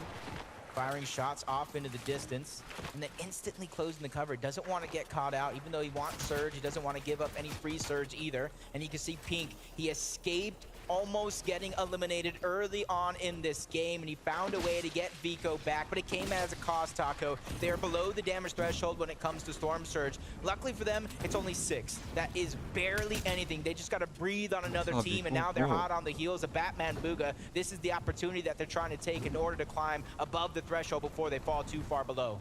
It definitely won't take much for Pink and Vico to get themselves above that damage threshold, but at the same time, I'm looking more so at their materials. Not very many builds for Vico to work with, and again, that's largely due to the fact that they had to go for that remove ban opportunity. They didn't actually have the time to look to farm up as well as they would have liked, given the pressure they were under earlier. Vico, he's also going to eat too much damage in the process. They're trying to make it into the edge of zone, but it's just being safeguarded by so many teams. Set in place. Wow, nice shot from Pink onto Rapid. Batman Booga there to save the day and instantly going for that revive, judging by the slurp juices as well. Waste no time to heal on back up as fast as possible. And that allowed them to get Surge, even if they might not have necessarily needed it. But for one team down below Surge to another, Clement and Kaizen, but they're in a whole different situation because their Surge is now active and they're taking so much damage, and all the heals have finally been used. So time is running out. Lucy goes for a Pink. Nice shot's going to be landed. Even he is below Surge. These are 2 teams below Surge going at it. Clement tries to go ahead and bull rush into the box. He gets denied that opportunity. Lucy with only 20 damage to do. They box up Clement. They get that elimination and a huge amount of damage to boot. It was just a moment of desperation there from Clement, but what other options do we realistically have? And even for Steno and Lucy, they collect that elimination, and it's still just barely going to be enough to put them above that damage threshold. This lobby is moving and not in the direction that they would have hoped. Well, this time around, you see a lot of players, even if they're above, it's not by much. It's not a feeling of comfortability whatsoever. But they know these opportunities will continue to come later on the game. Kaizen is able to do some damage before falling. Almost taking down Lucy. Steno there to save the day as well. 27 above though. Slowly but surely climbing. But 98 in a lobby like this isn't much at all. But they have to just take it one step at a time. One foot in front of another. Suns and Anand though. さあ、 The fact これ that they're 32 対 still making this 59。 work after how this game had started off for them is definitely some pretty good stuff here. Saw them talking about it earlier on socials. They're going to put Oshi on the map. And that seems to be the intent here in game number 2. But first, they've got to make sure they're able to acquire the position that they need to be in the first place. Ooh. That's no bueno. Ooh. Storm Surge and Mr. Savage and Vidil targeting them together. Daptor's going to fall. FKS just using as much heals as he can, but Vidil and Mr. Savage, they don't want to let these 4 points and all that loot go out of their way. They're just trying to push themselves into the box, leave no option for their opponent. He's doing what he can to dance around, but the elimination is going to go through regardless. Even though they did take some damage along the way, they've got some heals. The exotic slap splashes to try to get themselves back up to tip-top shape, and they're going to need it. This rotation is going to be far. We're going over towards the side of Brutal Bastion. For some teams that are already there, it's going to be easy. Everyone else, good luck to you. Working your way up elevation is certainly pretty dangerous type of pathway. Snazy and Podesai, though, they look like they're set in a decent spot for the time being. Crash Pad gonna take them a little bit further in. Coming up on the backside here of Duke and Fishy. Just keeping in mind some of the teams that they're working their way behind. Podesai and Snazy, it looks as though they want to get aggressive here, but instead Podesai has to rethink, doesn't want to use that Crash Pad forward just yet after taking such huge damage from behind. Goes for a cheeky edit. Bounce Pad Junior play. It cost him a lot of HP along the way. Snazy, who didn't have any bounce pad, choosing to use the first of 3 rocket rams to try to find a safe spot in zone. Leading the way. This could be a good call for them as Podesai finally catches up. The loot is going to be dished around, but you can see the last of their heals. They are running low, so for them, a refresh is imminent. It is going to be needed, and you see Agers by himself as well below the threshold. Kanata fell not too far, not too long ago, but there's a lot of pressure on his shoulders, pressure that he's felt before in their major run, trying to capitalize on it. The time is running out. Storm Surge doing so much damage. He's going to be in the same position as the other teams that we've seen. He's using a lot of heals just to stay alive. Even if it's not Storm Surge, that's Snazy and Podesai on the other side. Storm Surge seems to be Ager's biggest opponent right now, because as long as he's given the opportunity to connect, those shots are going to put him exactly where he needs to be. Just a moment of relief here with 23 above. Roman redeploy also going to take him in decent ways with that soaring sprints. And again, Agers just barely managing to catapult himself to the front side of the zone, but this is a great opportunity now for him to just look for that brief moment of reset. Looks to try and catch Rapid off guard, but it doesn't just work out in his favor. Yeah, you can see Rapid by himself. Batman Booga went down, so he's going to be a solo. There's actually 6 solos in the game as of now who lost their teammate, and they have the world on their shoulders to try to make something out of this game. Rapid and Q and DX aren't going to be one of them. They're a full-on duo. They've been playing well so far in this game. 1 elimination. The rest is going to be placement points. But as this one goes on, those placement points are going to continue to rack up. We're only into the top 22. Ooh. Fox Force getting taken out by Rapid and Q&D.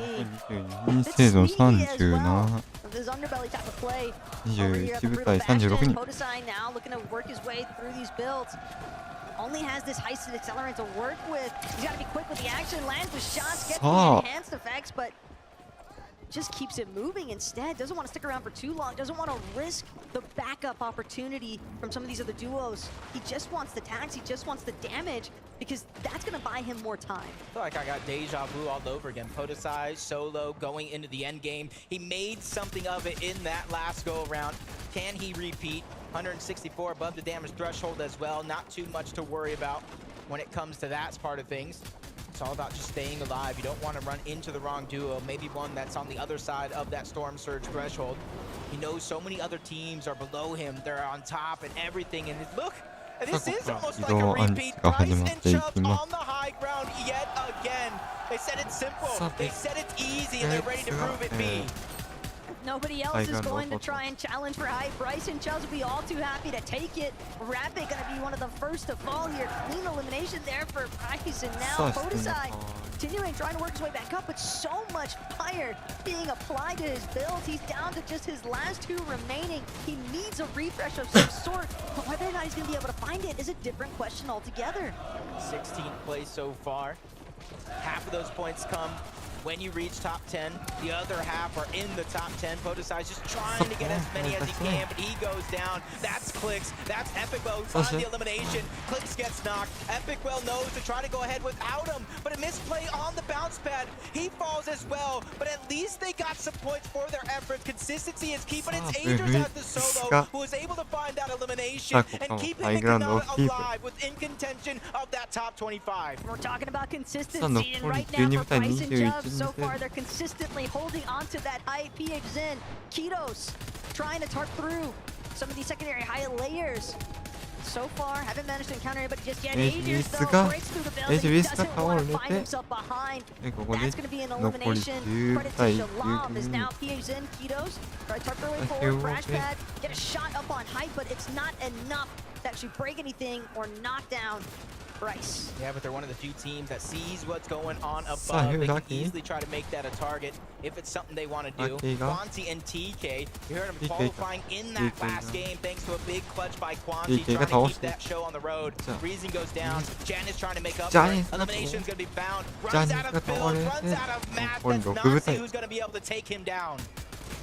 Quanti and TK, they seem to have found a slight gap.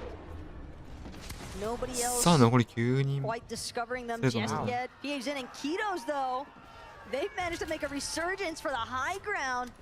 Pixie and Cheatin down below on the opposite end of the spectrum. They're still forced to deal with some of the congestion that remains. Bryce and Chubbs have a chance.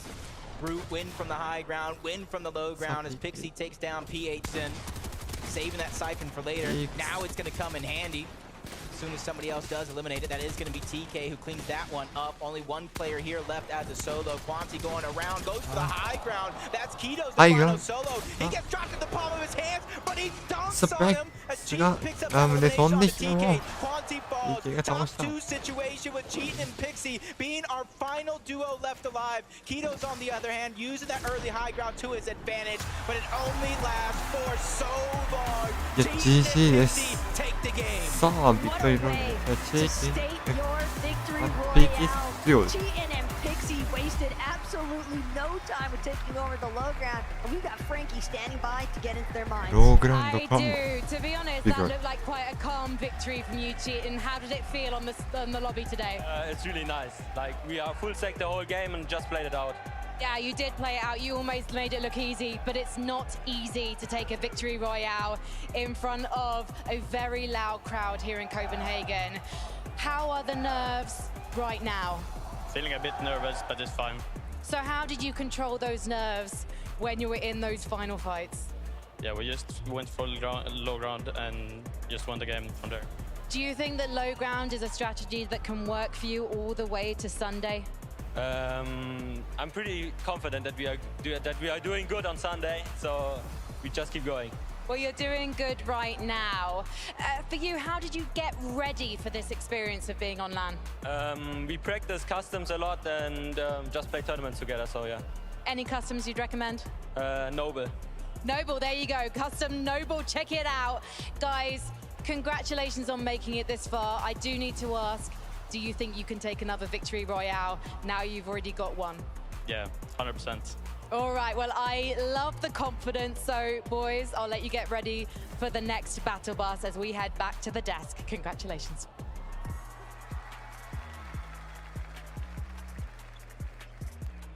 Thank you so much, Frankie. Congratulations, Cheatin and Pixie, a victory royale. Well, Vivid, that's an EU team. Yep. That's an EU team that's got a victory royale. It's fine. It's fine. Everything's fine. And it's going to be on top. It's fine. How do you feel about that one, Mini Miner? Feeling great. I mean, what a win. What a way to close it out. Really happy for these guys as well. Of course, qualifying to that last chance major. We haven't seen them yet this weekend, and now finally putting on a show. We know that this duo have what it takes. Going down on that low ground right there, just fragging out so many limbs from these guys in those latter stages. Beautiful stuff. Yeah, I love this, actually. Being so resourceful here is Pixie and Cheatin, right? Look at all of the splashes that they have, somehow, by the way, managed to keep onto. And eventually they're like, you know what? There's no reason for us to continue to fight for low ground. Why don't we just go ahead and play this Storm? We have all of these splashes utilized. They did so at the perfect time, ended up working out. Yeah, it really did. And I love that from this duo. It just shows the brain that they have, just knowing, you know what, let's get into that zone. Let's close out this game, because PHG and Ketos did a very, very good job there, taking height at a great moment. Didn't quite work out for them getting second, but great job from Cheating and Mixing. You talk about PHG and Ketos. I mean, I just want to take a moment here to highlight this duo. They take ultimate height here over ice. You can't build up there. You can't break. They're like, we're up here. I don't know what in the world Ketos is doing, okay? But did you all see that shot he lands? He's going to fall. Builds are broken. He's coming down. It's either me or him. And for him, it was him. He is him. Yeah, I mean, hitting that falling shotgun shot. We see them sometimes throughout Fortnite competitive history, but that one had to be like the best one, right? He was literally falling, ended up surviving 1 HP, but the only reason he had enough HP to actually survive the fall is because he hit that shot, got that siphon. さあ、2マッチ終わった後の Here are the standings as we take a look. Remember, if you're just joining us, we're looking for top 25. That's where we want to end the day. Chubbs and Bryce picked up game number 1 in VR, but Pixie and Sheen getting that one themselves, paired up with the elimination, suddenly up 13 places. Now, boys, how do we keep this momentum going? High ground clearly is doing well. I mean, we're talking about Bryce and Chubbs right here, taking high ground at a really, really nice moment. Again, this was another one of those zones that was actually closer to them. Of course, they're getting that forecast tower in some of the games. In this game, it was a very, very nice zone. We saw in the first game, it was not a very nice zone at all, so far away. So this just brings excitement for me when it comes to this duo, because they performed when the zone is absolutely miles away. And yet again, they performed with that third place finish right there. It's a really, really exciting duo if they can keep it up. Yeah, they figured something out, because every time I'm watching from like 5th and 9th zone, I'm like, oh my gosh, these zones, they just keep pulling further and further away, which usually in this type of meta, they have to use all of their builds to actually make some of those rotates. But Bryce and Chubbs just seem like they're always in such a healthy position when it comes to how many materials they have. I have no idea how they're doing it, but it is working out great. And then obviously the transition into the height takes, so good. What's crazy to me is after game 1, Bryce and Chubbs, you know, you could tell they were definitely nervous. It's a little bit overwhelming, but as we're playing out these games, man, they look so on form. I mean, if they can bring that tomorrow, how far could they take it? I mean, hey, listen, you know, we've seen some teams already, it's particularly yesterday, I think Queasy and Venom, right? They're pretty good at higher ground, so contesting them up there, that'll be a tall task to try and tackle. We still got 3 more games to go through, though, so I'm excited to see who else maybe tries to contest them up there. Well, let's take a look at the high ground. Bison, Ketos, we got to come to the Brazilian region to take a look at how this all unfolded, but from their own perspective. Once again, just disgusting play we are seeing. And what I love so much about the competition, boys, it's not just one duo. There's so much action across the map, so many duos all looking to perform. Yeah, I mean, I was looking at this duo right here, going for so many of these little pre-edit refreshes. That's how they were able to get, of course, the builds to go all the way up on high ground. You can see what it means to those guys. Of course, not quite closing out the victory, but they know exactly what happens when it comes to those end games. If you can consistently make 1 or 2 end games in this 5-game tournament, or this day, I should say, I mean, they're looking good for qualifying to tomorrow. Fantastic stuff. Fantastic stuff. Guess what? We have Levin2K. He is standing by. Let's go see what he has for us. Yes, Zeke, I am here in the arena with M8 Nikov himself. Nikov, you've got to tell me, man, how you feeling, how you enjoying the event so far? Hello, I'm very happy to be here. It's very good and I love them. It's very loud. You can say that for sure. Tell me, who are you supporting for? Of course, you're representing M8, so I'm sure you're supporting them. But tell me in particular who you're looking out for. Of course, I support the best team in the world. Gentlemen, look this New Jersey, very beautiful, and the best crowd. Look at them. Look at them. They are the best crowd, it feels like right now. You've obviously had experience playing on stages like this as well in your career. You competed at the highest level before. Do you have any advice for any of these players on this stage here right now? I don't know, but I think no, just focus on yourself and your game, and that's it. Huh? Advice for his favorite players. Everybody else, he doesn't really care too much. Fair enough, fair enough. And I guess the only thing for me is, do you have anything to say to the ultras? I know. What can I say? Like, this is the best community in the world. French. Look at them. Allez les bleus, as they say. Back to you, Zeke. They are going crazy. Thank you so much for that. I mean, apparently the French community, they can cheer the loudest Denmark. I don't know, but I'm getting word we are ready to just get right back into all of the action. This is game number 3. I just have one question. Do you think they would accept me? Can I be French for today or maybe even the weekend? Because that is absolutely insane. I'm across the stage. I got headphones on and I hear them like I'm sitting right next to them. I'm sure they'd be more than happy to bring you on board, Jacob. All you really need is a matching jersey at this point, right? Ooh, I might have to grab me one of those because Sneezy and Podusai have been playing crazy. And let's that continue here in game 3 because it starts now.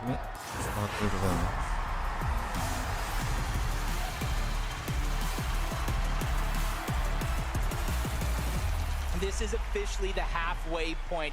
Game 3, where teams will have their backs up against the wall if they don't reach inside of that top 25 or as close as humanly possible. I say humanly though, because some of these guys are playing like they're robots. They're like insane out of this world. And hey, for some of these teams, keep in mind, entering game number 3, the cutoff threshold right now for that top 25 is looking to be 36 points. There is a decent amount of ground to cover, and game number 3 would be the perfect opportunity to try and find your place on the leaderboards if you haven't already. Yeah, quick to the punch. Moneymaker getting one side of Mini Bastion, getting some minis. Yeah, at least got a silence pistol, you see. The shield getting boosted up, the turrets getting tossed down. That's at least going to give them information if they cross any one of those paths. Moneymaker cuts off the launch pad, doesn't let them go anywhere. Shots are getting fired in from multiple angles, and Moneymaker strikes first. Even with the shield turrets doing so much damage, he's able to do what he can, but it's blocked off. They went for it again. Jamon's getting trapped. It doesn't matter what help you have on your side, because Moneymaker comes out on top. The 200 IQ play to place those cones preemptively. The moment that Moneymaker saw make that initial escape, he was like, it's not happening again. Just a beautiful cutoff that leads to 2 easy eliminations there. I mean, when a duo self-isolates, well, what else are you really left to do? And Fanai Moneymaker making the most of that opportunity. You can see Suns and Anon changing it up yet again. Said enough flying past Kenjutsu. We're ready to take it over as their own. But FKS and Adapter, they have a little bit of elevation. Things are working out just as they planned up until this point. A little bit more loot towards the top, even finding the Sharp Tooth, breaking through the walls, possibly trying to cut off their path. So that way, even if they do try to escape, there's nowhere to go. They go ahead, see each other there. Suns repositions. Anon does not, though. He gets caught off guard, but he's trying to draw them in. The turret there to spot him out. At least his position is going to be known. Suns doing what he can, trying to burst through those builds, but Adapter is there for the bait and switch. He gets spotted out as well. These turrets are giving so much information, but it's just not enough. Both Suns and Anon go down again. That just looks so awkward for Suns and Anon. Suns especially seemed as though he hit that moment of hesitation for whether or not he should actually try to challenge up on that balcony. But hey, as far as Kenjutsu Crossing is concerned, that's not going to go Oshi's way in the slightest here. Opposite side of the map, though, at Sanguine Suites, Peterbot and Byla recognizing the fact that they're under a little bit of pressure from that mountain just north of Brutal Bastion. And again, for Peterbot and Byla, you have to consider, Peterbot's been talking all week. Top 25, that's the easiest thing in the world. But we're here in the lower bracket, and it's not looking that easy to actually be in the top 25. Yeah, they've already pushed that one team off, trying to get Sanguine Suites as their own, but a fight that we saw in that last time goes a whole different way. Crisp and Noxy able to take down P8 Sin, leaving Kitos by himself.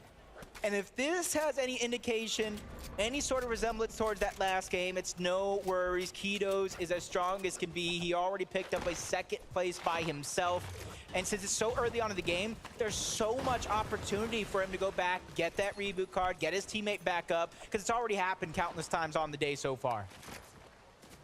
But also, as far as Kitos and PH Zen are concerned, they've built themselves a pretty surmountable amount of points here. Heading into game number 3, they had 138. We're leading in that second place position on the leaderboard. Have to consider them relatively safe as far as their spot in that top 25 is concerned. So maybe not as much pressure there on Taquitos as far as whether or not he'll be able to get that reboot off onto PH Zen. For a team like Noxie and Chris, that's just another 4 points to get them that much closer. Yeah, yesterday we saw 25th qualify with 91 points. Can't say that's going to be exact here today, but at least they have some sort of goal to achieve.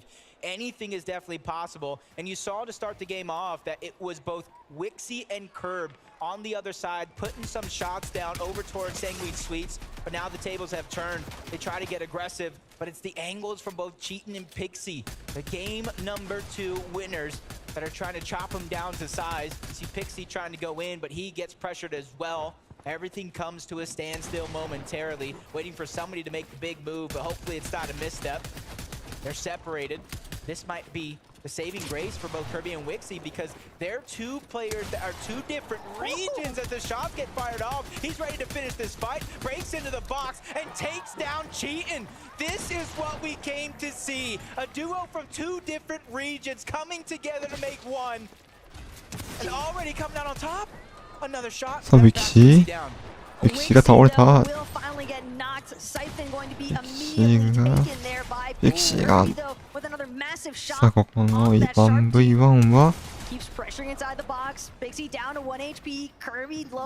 カービーとか。Whoever comes out on top here might just have the opportunity for that reboot opportunity, but Kirby faring certainly significantly better than Pixie for the time being. No, Pixie able to find the refresh that he wanted as far as materials are concerned. These resources taking him so far, and Kirby just unable to build up right away. He knows that he only has a limited amount of time to work with here before his opposition starts trying to close in himself. You see him taking this time. Try to pick some augments, seeing if anything helps him in this exchange. Relatively even though, health-wise. Yeah. And actually, no, Curb had, even though, yeah, so they're relatively even health-wise, but Kirby at the bottom has materials. He has the extra heals. So if he wants to try to build up to take this, drain Pixie dry in terms of materials, that could be good. But you see over towards the right side, Sanguine Sweets. That's Peterbot and Bylaw. If they look on over, see this action going down, that's a possible third-party opportunity for them. Maybe even 2 eliminations. So they have to be careful which way they travel across this mountain. But it does look like Kirby is going to be the first one to try to disengage. Got the reboot card and trying to stay alive so that way he can get his teammate back into the game, because we talked about the strength in numbers is huge in an event like this. Pretty decent tag there from Pixie, but it is going to give Kirby a decent indicator as to how far up Pixie actually is. And Kirby seemingly trying to farm out even more resources. It's clear that Kirby would like to go for the disengage, probably recognizing the fact that that pressure from Sanguine Sweets might come sooner rather than later. But we're talking about pressure here at the Creaky Compound. Soruf and Skits, they're dealing with a good chunk of aggression out of Raru and Greedy. See, it's pausing for a moment, rightfully so. You said slap dab in the middle of Creaky. There's so many teams around them, even more pushing in. They are on the edge of zone, so you have to be very, very careful. And I think they know that, and that's why things have come to a halt. If they make that wrong move, it might not be even the original opponents that we're fighting that does the brunt force of that damage. そちら側にあるんですよ。 Kind of push towards the east this time around, but instead of the north, it has a southern lean when it comes to the zone. So they realize their journey does not stop here. They want to get as close to it as possible. But sometimes in this game, Taco, you have to wait for your opponents to begin that rotation before you can try to escape yourself. As far as rotations are concerned, though, for Pixie, it seems as though he's willing to take his time here on that mountain just north of Brutal Bastion. The problem at this point, though, Jacob, definitely starts to become just how much time is really worth investing here.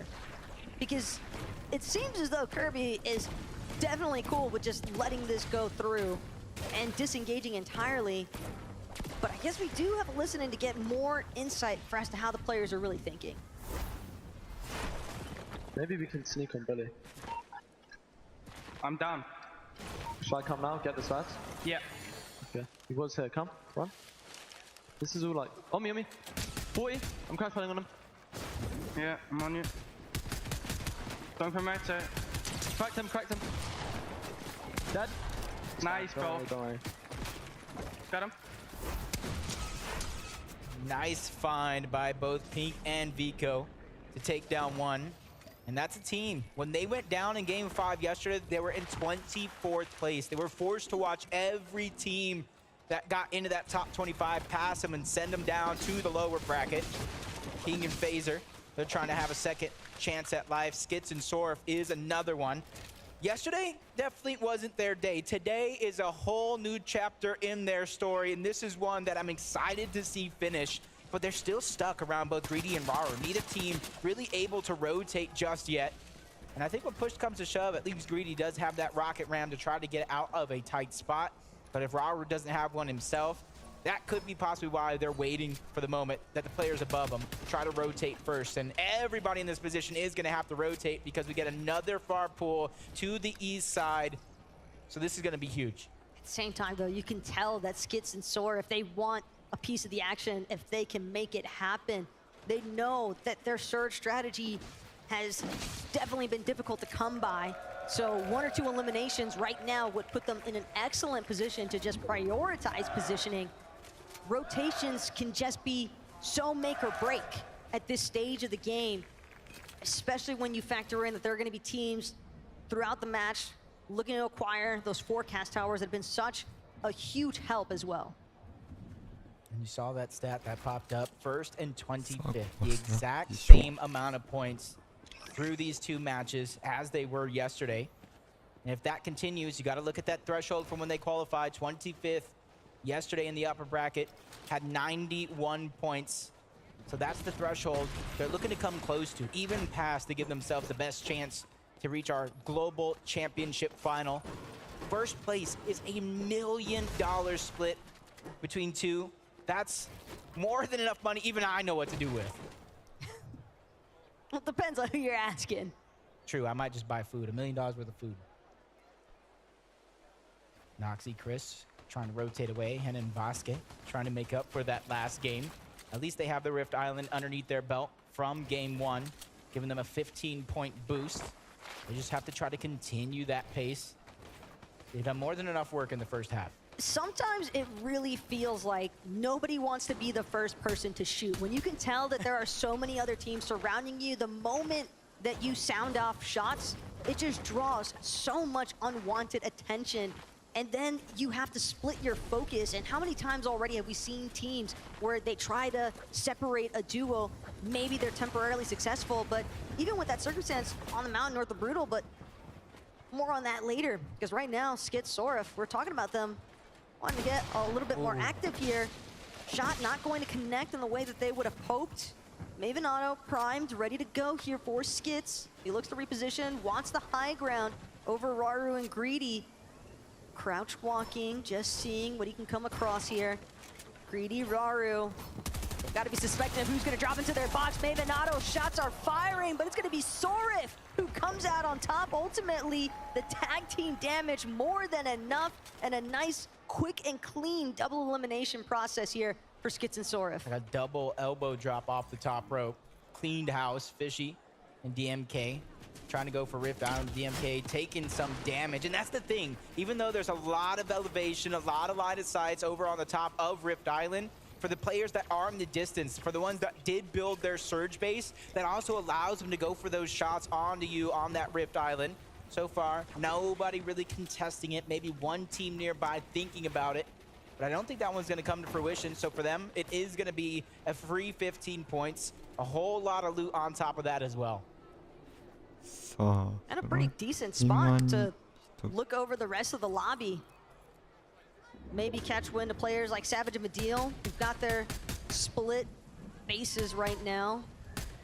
Not too far off from their initial dropping point as Medeal, Savage, or at least for Medeal's concerns, he seems like he's more primarily interested on trying to get some tags in on these teams at Mega City. And I like this approach, though, from Savage and Medeal, because they're both trying to just focus in on 2 separate angles to attack towards that high ground territory for teams that are trying to base up on some of these buildings here in Mega City. 42歳のは They've already got their spot inside of the top 25 for さ now. あ、アルマンザジさん It's all は about holding on エイ to ム it, さんは残っとる。 staying consistent. But at least they got a ton of the hard work out of the way. MK, Papa, and Shalom. Kind of looks like a free rotation in towards the zone, almost 300 above the Storm Surge threshold. So for them, things are, it's almost looking like smooth sailing for now. Not much to worry about, but as the zone continues to pull in that direction, さあ、シャイ they ム don't さ get ん it. They're going to の have to チーム battle ね through some of these teams. It's looking like a predominantly dead side rotation here for MK Papa and Shalom, and the question is, how much surge were they actually able to acquire throughout that process? Because we've seen plenty of times teams, they'll have great positioning because of dead side rotations, but they won't have the surge to go with it, and then they're forced into moments of desperation where they're essentially forfeiting their ideal positioning and oftentimes their lives in the process, because what other option do you have when you've got that Storm Surge damage raining in on you? Man, you see Clicks looking towards the backside of the zone. He's trying さあ、ストーンサーズが発表されました。 doing good so far, ここに 259. なってくると72 Rapid サ and ーズで Batman すね、 Booger こ were れ。 the ones positioned behind them. You see them, the yellow markers on your mini-map down below. Since it is going to be in the storm, they're going to have to rotate, give up some of that elevation. That way they can save some of that HP and those heals for later on in the same game. Kaizen and Clement. A lot of teams kind of falling behind in this game when it comes to the zone. At least 4 of them right before our very eyes taking damage. Each second pass is going to make it harder for them to try to survive. Forced to use a lot of those resources in order to get that HP back. But if you look at both Kaizen and Clement, they have more than enough heals to make it possible to get in toward the zone. Decent amount of teams also looking to conglomerate over at the Drift Ridge. When Racetrack is this poppin' and you see teams like Clement and Kaizen that have to run through that territory, you have to expect that it is going to be incredibly difficult to actually make it through unscathed. Or they might have a nice opportunity to look for some of those third-party circumstances. Only time will tell, but さあ、こ right こからストー now, ンサージを story 稼いで for いこう Fetch と and いう。 Pamso definitely seems to be as if they are already situated a really nice elevated position so far, well ahead of where they need to be. Vico and Pink could definitely be in some trouble here. Pamso and Fabs, they spotted out a rift far along that ridge, waiting for somebody to try to go for it. Probably being in their plan A, waiting for the zone to pull in. That's where they're going to put their eyes back on it. As King and Phaser, they're just trying to reunite, get the most out of those splashes. We've already seen King put on a show yesterday in the upper bracket with that sniper. Trying to do it here yet again. And you can see the difference in augments between the two teams. First shotgun is going to have the commonality between the two, but now they get aggressed on that high ground. Phaser trying to reposition. さあ、エイムさんだ。 That's aim and Zazi さあ、エイムさんが倒していく。 Brazil's best, and they come さあ、 out ザ on ジさん top 倒れちゃう。 for now. King goes さあ、ここ down. か Another な。 team drops in. That's Cal Gamer and 7-man. They take エイム advantage さん of が the 倒れ third てしまっ party. た。さあ、 Getting all the loot, all the resources. エ They イ already ムさ had ん a good loadout as well. 35 The 位フィニッ MK シュ。 Alpha over towards Relentless Retreat. They're just エイ adding ムさん、 each tool to エイム their さん tool 35 belt. 位フィニッシュで、 Salt これ in the wounds 第 there. 3マッチ To を have 終え to ました。 watch your opposition just reap the benefits of your bounty. No celebration time for eliminations in certain situations. 7-man Cal Gamer though, definitely more than happy for what they managed to stumble across. Other teams though, that would certainly be happy if they could add a couple more points, a couple more eliminations to their count. Duke and Edgy, certainly one of them. Team that definitely struggled throughout day number 1, but here in day 2, hoping to have the resurgence in order to find themselves in that finals lobby for the Global Championship Sunday. Yeah, and you can see where the zone's heading on this game as well.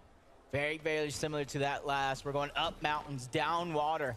You got to be able to prepare for that, and luckily for them, it did just happen once before. They got to be able to try to mimic the blueprint if they did make it far, change things up if they did not, as Kanata and Agers this time around trying to rotate as a full duo, leaving nothing for one person to try to handle. And so far, it is looking well. They're trying to go up the side of this mountain where not too many teams are positioned so far, but they run into both Lucy and Steno momentarily, who are getting caught sleeping there for a moment, so that gives them a free path towards the zone. and for them, that's a little bit of a blessing. On the other side, Rapid, not feeling that same thing. Slurp Juice is going to be popped, though. It runs out just as we tune on board, so it's going to be up to them to try to find some sort of a refresh. You see QNDX trying to shoot above with the Breacher, maybe to drop somebody down because they realize without no builds, without any heals, now becoming the focus, they have to think outside of the box to make this happen. Right now, QND is just hoping that somebody else can divert the attention of some of these teams surrounding them, but it is a relentless amount of suppressive fire into these box edits, and QND Rapid, they finally get a moment to focus, but they're not the only team that's found themselves in sticky situations. You've got other teams as well, still looking to power through, still looking to make their way, cheating, turn and burn situations. Don't know who Fahad thought he was shooting at alongside Hero, but Cheatin, he had everything in his arsenal to make some magic happen. Granted, Hero and Fahad were relatively low stepping into that engagement, but Cheatin, not one to stray away from a clutch situation. That he might be the hero, but I'm the villain of this story. He's just looking around. 45 materials, 5 minis, but it's the HP that is really lacking because you can see the Storm Surge is well above the threshold as well. Everything going their way, and that goes to show that these early game battles, it is a risk, but it has a huge reward on it as well.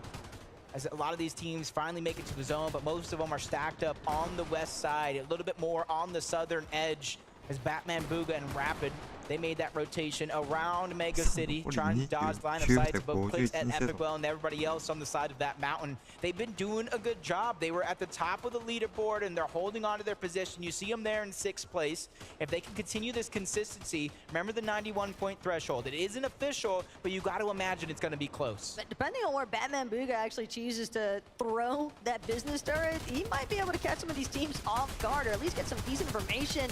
So much congestion, though, building up in some of these mid-tier layers. Mr. Savage, the deal, looking for a way to turf through. They know they're going to have to take some fights first before they can get anywhere.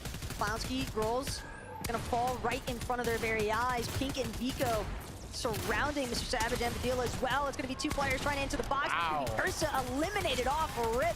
Mr. Savage did not come to mess around. And Vadil, immediate backup fire. These two are just tearing through right now. That was huge. They didn't even look the direction of Mr. Savage, not even once. And that was 2 huge shots that he used to his advantage.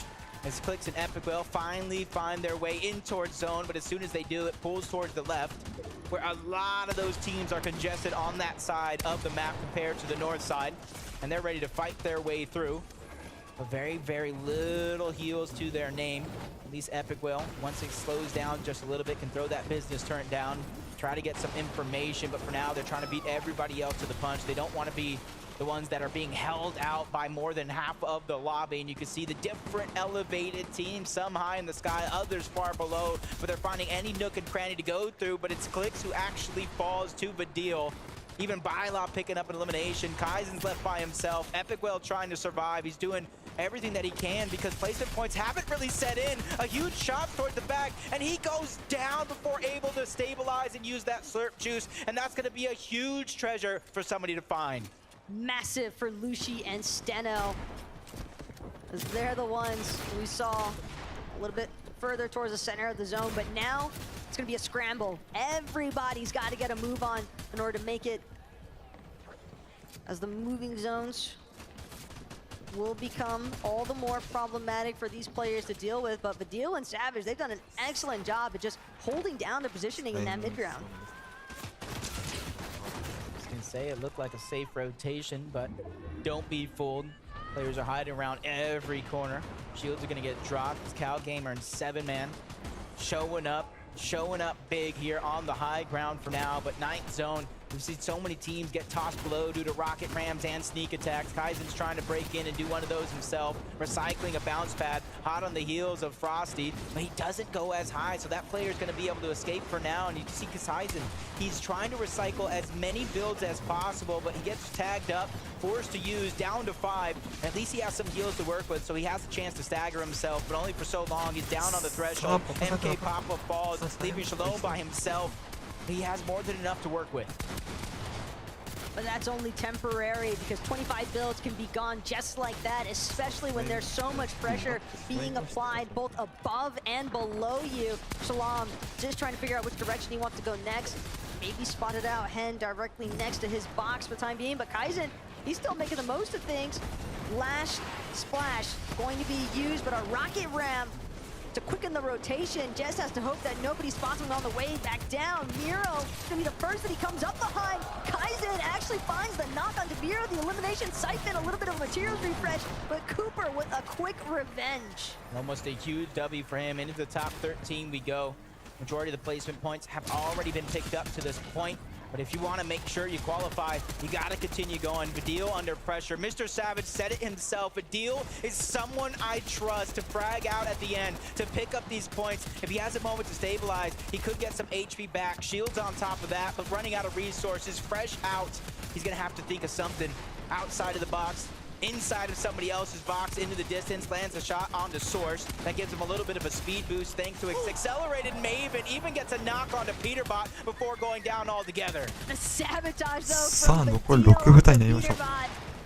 That's gonna stop Peterbot's run for the time being. Kanata though still keeping things moving right now, all by his lonesome. Doesn't have Aegis with him, does have a nice pick-off view, but won't be able to connect that Preacher.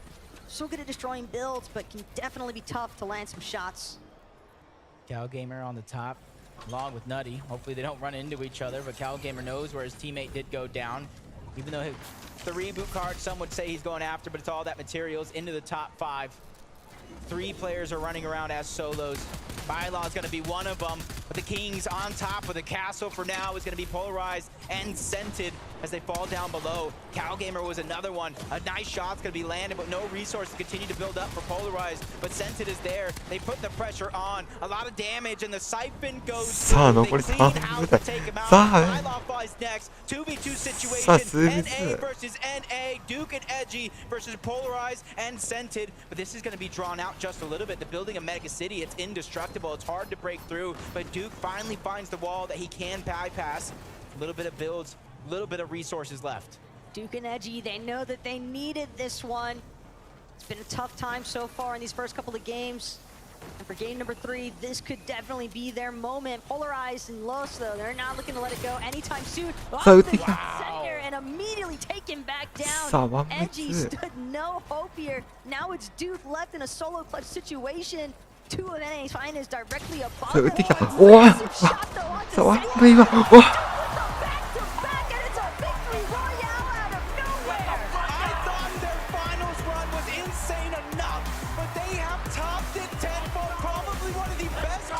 We have witnessed in Fortnite history, and I'm going to throw it on over to Frankie on the stage to pick a piece of their mind of what just happened. Duke, that was one of the plays of the tournament so far, the 2v2 situation. You're left solo on your own, and suddenly you jump and you get that shot. Talk me through it.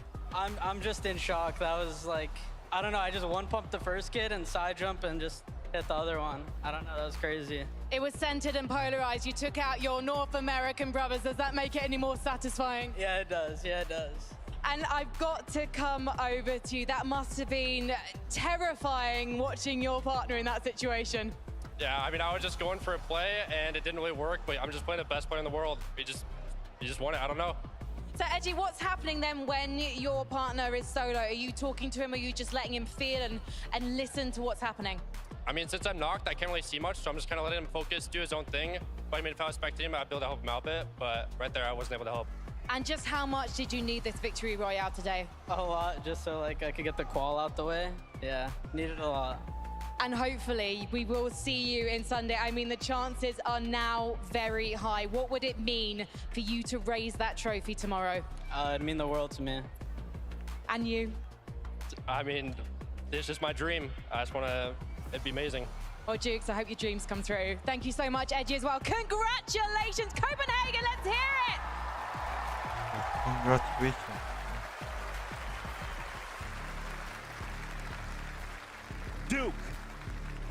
Dukes.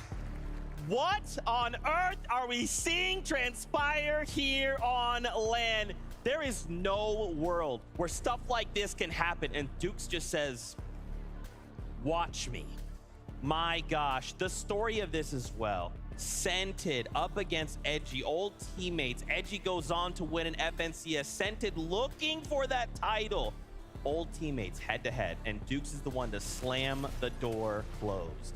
I mean, I think we all knew that Dukes had it in him. We've seen him perform on a high level for such a long time. To lose Edgy in this moment, and like you said, the edit with the one pump right there, the side jump, and then another was absolutely incredible, Levin. Yeah, I'm not gonna lie, I was getting ready to come up here and start talking about how I didn't think that was the best play from Edgy, and I was wondering why he decided to go up on his own and Dukes wasn't there. But Dukes just completely throwing out the window, right?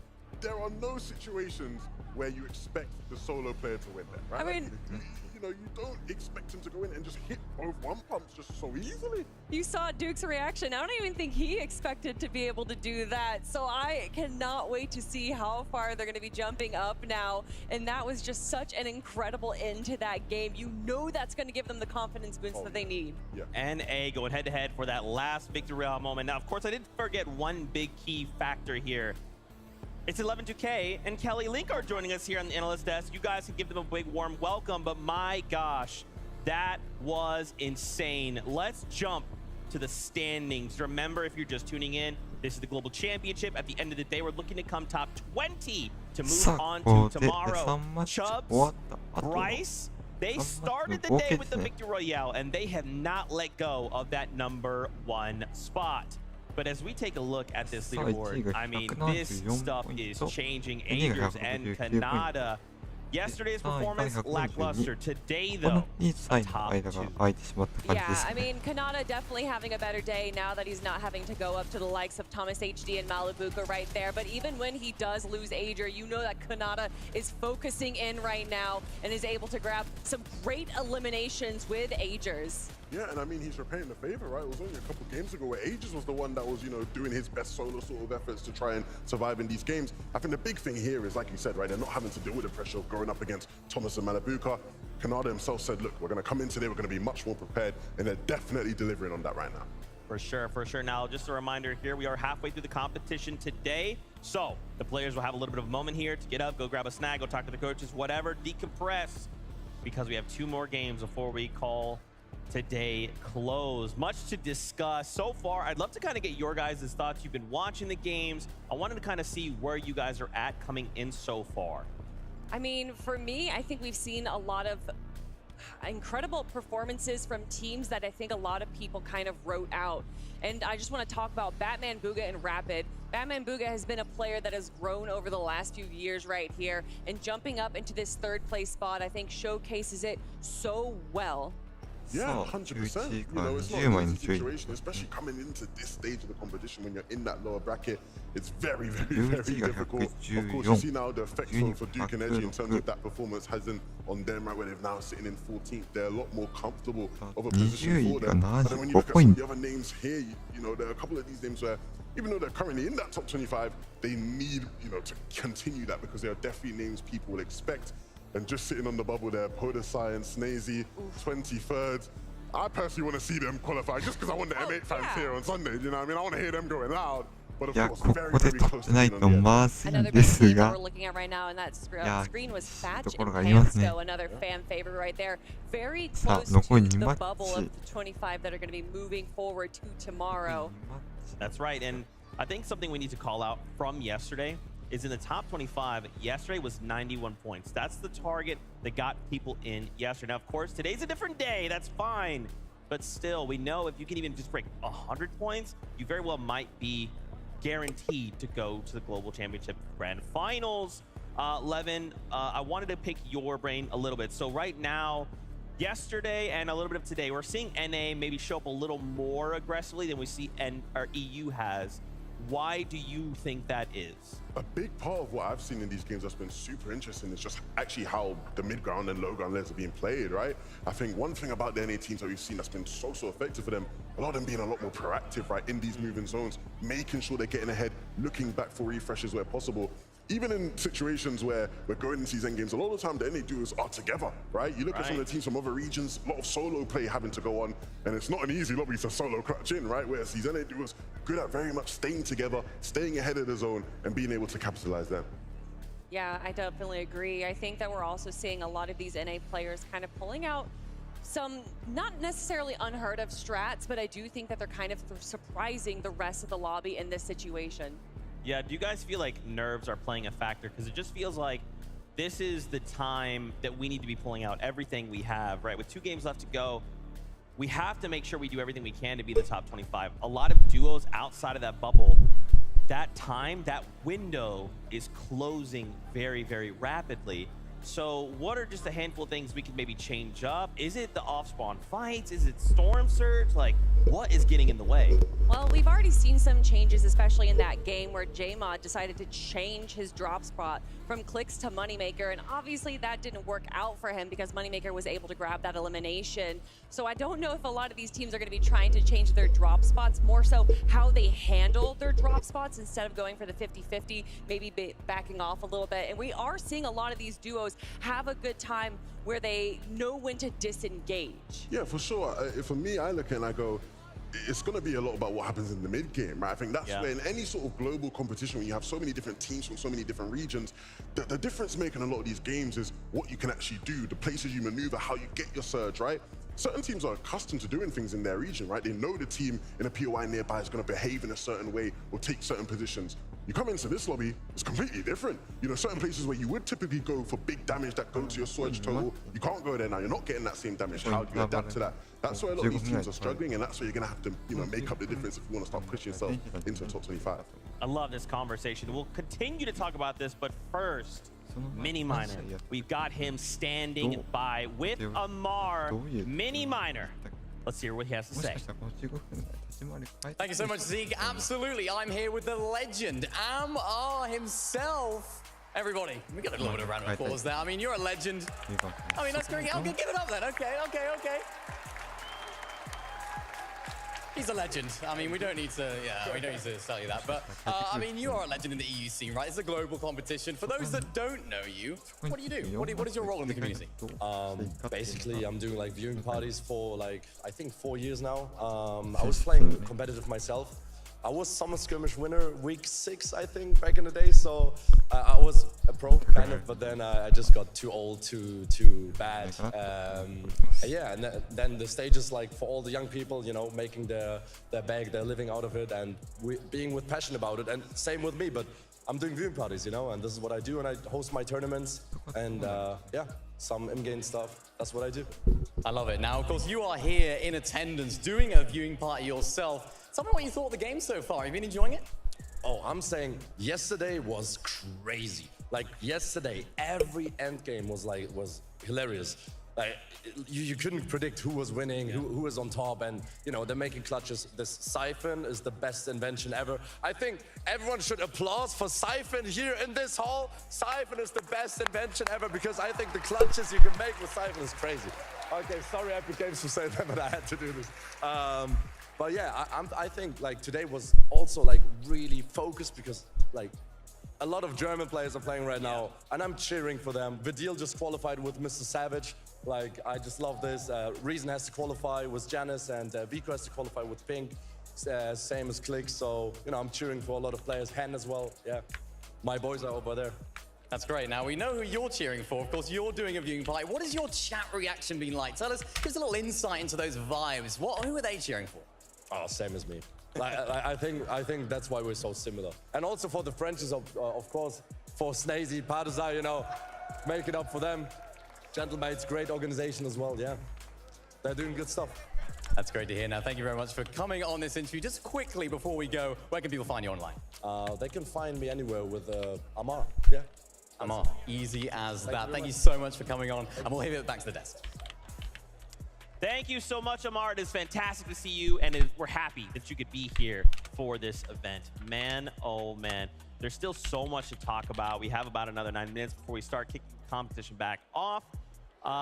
Let's talk about Storm Surge. You kind of talked about it a little bit, but I want to break that down more. It seems like a lot of these duos are having these issues. Now, of course, I do want to set that to the lens of this is a global championship. These are the very best duos in the world, so I'd imagine Storm Surge is definitely difficult. I mean, it's definitely difficult, but if we're going to talk about the best players, then we got to talk about Savage and Vidil, of course. What they did in game number 3 to deal with their storm surge is that they were able to kind of split up just a little bit so that they were getting better angles onto Mega City, especially with how the zone pulled, making sure that they had every position covered there. So I love that strategy that they went with. Yeah, it's a game of numbers, right? You know, you want to try to have that bigger field of view as possible so you have the chance to see as many teams. And it's no good just seeing them. You didn't have to connect in here, but it's Mr. Savage and Vidil we're talking about here. They got the ability to hit them kind of shots. Another great strategy was what we saw 7man and Cal Gamer do, where they just third-partied 2 teams there. And that definitely seemed to work out for them, being able to make it all the way into the end game. Yeah, for sure. There's so many little things, like even carrying a player down onto the slurp plants, having it help like regenerate them, and then continuing to build up that damage. Our players, how have they been dealing with it? Take a look at this listen in.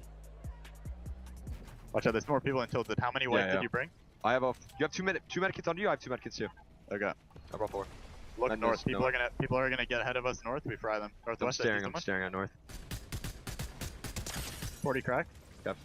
Reach echo, look. No, I can't. Okay. Take them. 30. Yeah, we're gonna have to get to the ridge. Come. The peeking. Look. This is way here, then we just crash pad, I think. We need to look for some surge wall. There's a team right here, by the way. I'm waiting for them to move. 60? Nice. Maybe we can sneak on Billy. I'm down. Shall I come now? Get this fast? Yeah. Okay. He was here. Come. Run. This is all like... On me. 40. I'm crash padding on him. Yeah, I'm on you. Going from right side. Cracked him. Dead. Nice, bro. bro. Don't worry. Got him. Crazy stuff. Storm surge, all types of ways of dealing with it, but you have to deal with it. Yeah, 100%. I think that was the key, right? All the different types of ways, right? We saw certain players making these sneaky plays where you're trying to sneak up on a team you know is not maybe going to be aware of where you exactly are. You have teams just basing up, straight up. You have players actually just waiting for anything, right? When you're shambles with Surge, you'll just take anything you can get, right? We saw that kind of situation as well. So many different ways to deal with that. Fantastic. Oh, there we go. Well, guess what? We actually have a very special interview. French community, I feel like y'all are going to be really excited. We got Frankie standing by with Stacey and Photoside. I do. Stacey, what's it like hearing your fans out in the arena? Yeah, this is amazing. Yeah, thank you, gentlemen. Thank you, all the fans. He says merci. And they hear him and they love it. I've got to come to you, Podesai. I need to ask, what went wrong yesterday? Yesterday we have a problem with the storm surge, and we didn't play our games, so we did a bad game. And today I think we play already better, but it's not finished. There is 2 more games, and I hope we qualify. I hope you qualify too, because you've given me this interview, so now I have to root for you. You're currently in 23rd position. I want to ask about the first game. We saw you go to Rift Island, but you didn't really fight Hen for it. So tell me, is that something you're intending to do going forward? Yeah, we take the island because we want to farm more, because we have a lot low mats, and we got below surge. We need to hit some negate, and we try to fight someone, but I die, and Podasai clutch this game. Podesai has been left on his own early in games 1 and game 2. You definitely struggled with mats as well in game 2.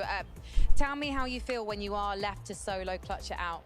I think solo I'm the best player, so I'm very confident, and when I'm solo I'm unstoppable. So I clutch every game, and that's it.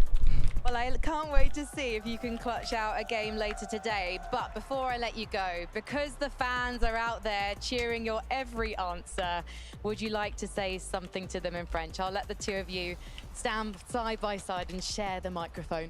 Can I say it in French? Bien sûr. Merci beaucoup à tous les fans d'Gentleman, ça fait vraiment plaisir que vous soyez tous là.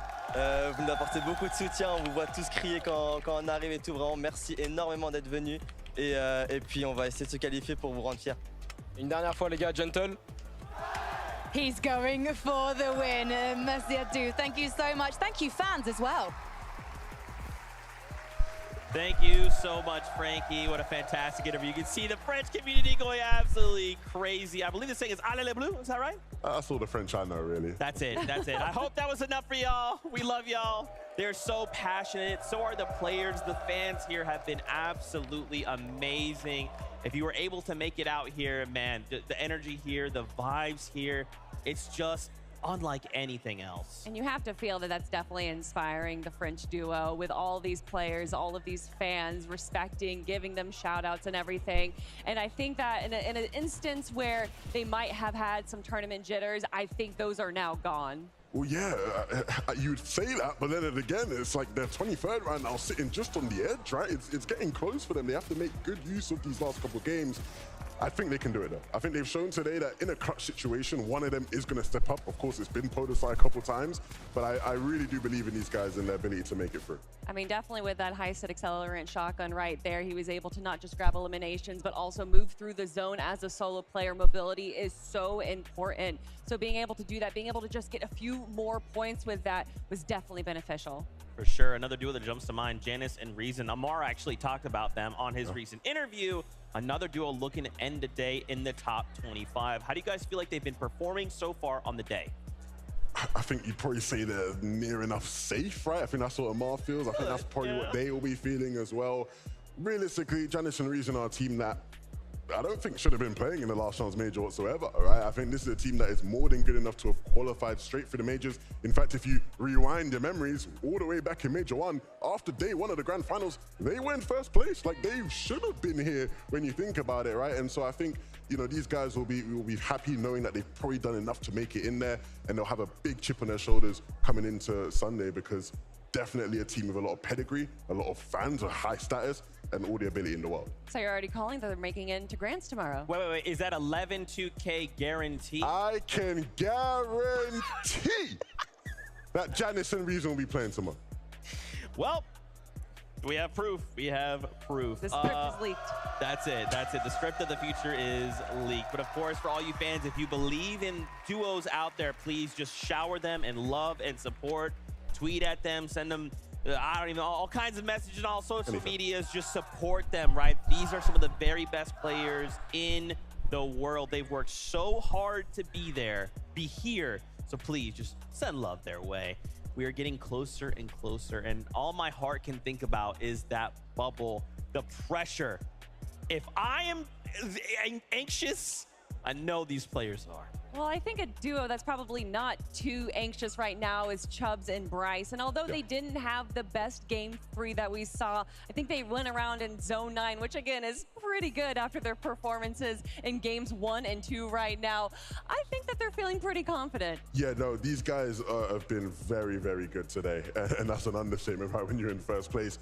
Chubbs and Bryce, they've just been so locked in, right? I've been to the player lounge a couple times throughout the event, and every single time I always see Bryce just there, grinding, locked in, ready, practicing, because they knew coming into today, they were not gonna let this moment slip past them, right? They came in with clear intentions, and they're showing that they're gonna be a formidable team come tomorrow.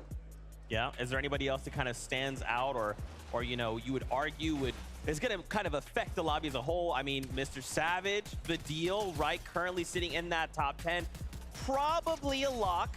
I'd say highly likely, 99.9%. Stop jinxing these My bad. Caster curse, my bad. Nah, they are locked. Yeah. They're cool. Is that 11? I'm just kidding. No.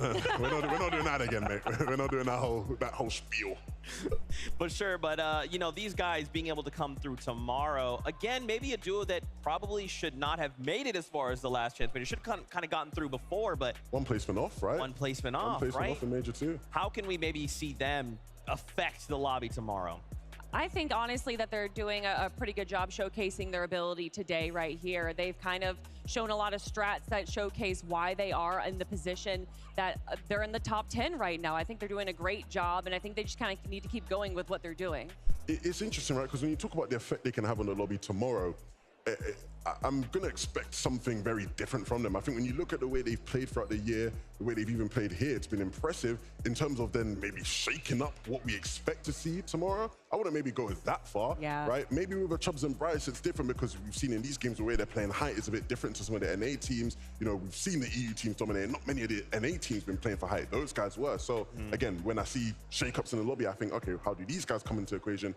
Savage and Vidal was more of like they slot right in, right? You sort of know what you can expect from them. They slot right in. A couple end games here and there, you're going to see them popping off. Obviously, as a Mr. Savage and Vidal fan, I want to see more than that, right? but I think that's where they sort of fit in. It's a lot more of a comfortable fit for them. Well, you're saying, you know, they're not really going for height right there, but with all the performances we've seen from the low and mid ground these last 3 games, I don't think they need to go for height. They're grabbing eliminations, and they're also able to take that first place spot from the low to mid ground, which isn't a typical thing we see. That's right. Well, we are getting word. Games are ready to go for us. Wait, just kidding. That's in a moment, but I do want to highlight here. Let's talk about Clicks. Oh, yeah. Clicks fans, Arena. Oh, yeah. Let me hear you. Clicks fans, are you guys awake? Are the Clicks fans awake? I think they're awake. They're awake. Clicks and Epic Whale currently in 22nd. The job's not done, right? We're right here on the bubble. A single mistake could have them fall out of that top 25. But for the duo right now, are they performing at your expectations currently? I mean, you know, Epic Whale has that 6X on his name for a reason. You know that he's an incredible champion, and Clicks obviously a great player as well. And they're making it to the end game pretty much every single time. They're just having some issues getting into that 11th zone, 12th zone position there. But they definitely have the aggression. They're not having any issues off of drop or rotations in this moment. And honestly, I kind of like that Epic Whale is setting himself up for any situation. We saw him carry the turret there into the end game, which we also saw Batman Booga do as well, which just gives you a little bit more safety. Yeah, I think the interesting thing about that duo is that I actually don't think it's been one of their best performances, but they're just doing enough right to stay within that threshold. I think we're having to see it come down to a lot of individual brilliance from each one in these end games, right? How many games have we seen now where Clicks is hitting a couple big back-to-back shots, then he goes down, or Epic Whale's doing the same thing? Again, it's like they've not been playing their best, but they're making things happen, they're making things work. What happens in these last couple games, Kelly, when they maybe do start to play at their best? I mean, I'm excited to see. I think the only issue that we're having here is that these mid-game engagements that they're having, they're using a lot of mats and then not able to recover that towards the end game. Yeah. So if they're able to kind of work around that a little bit, they're going to have a much better time in our final 2 games. And on top of that, many duos, right, finding themselves in these situations where it's just a solo rider. They're kind of finding these engagements where they're trying to split up the map as much as they can, and then suddenly a duo's waiting. They're strike, hey, this person's by himself, take them down. I feel like, you know, is that the kind of route we want to go? Is that high risk, high reward worth it? Savage earlier on, the very beginning of the show was like, yeah, it's a risk, it's a reward, but is that worth it? Which route would you go, Zeke? Nah, man, I'm too safe. No, Zeke, no, I just want to know, like, which route would you go? I would go safe. It doesn't matter what route you go. We don't care about what Zeke has to say. See, I walked into it. I don't care what Zeke has to say. Look, if you are one of those players, I think ultimately in crunch time, because this is crunch time now for a lot of these players. Yeah. You just got to go with what you're used to, what the formula is. I don't think you should do anything too dissimilar to what's gotten you here. You've been such a phenomenal player, you know, at times this year. That's why you're sitting on that stage right now. Don't switch up anything too crazy. Don't get too, you know, insane up there.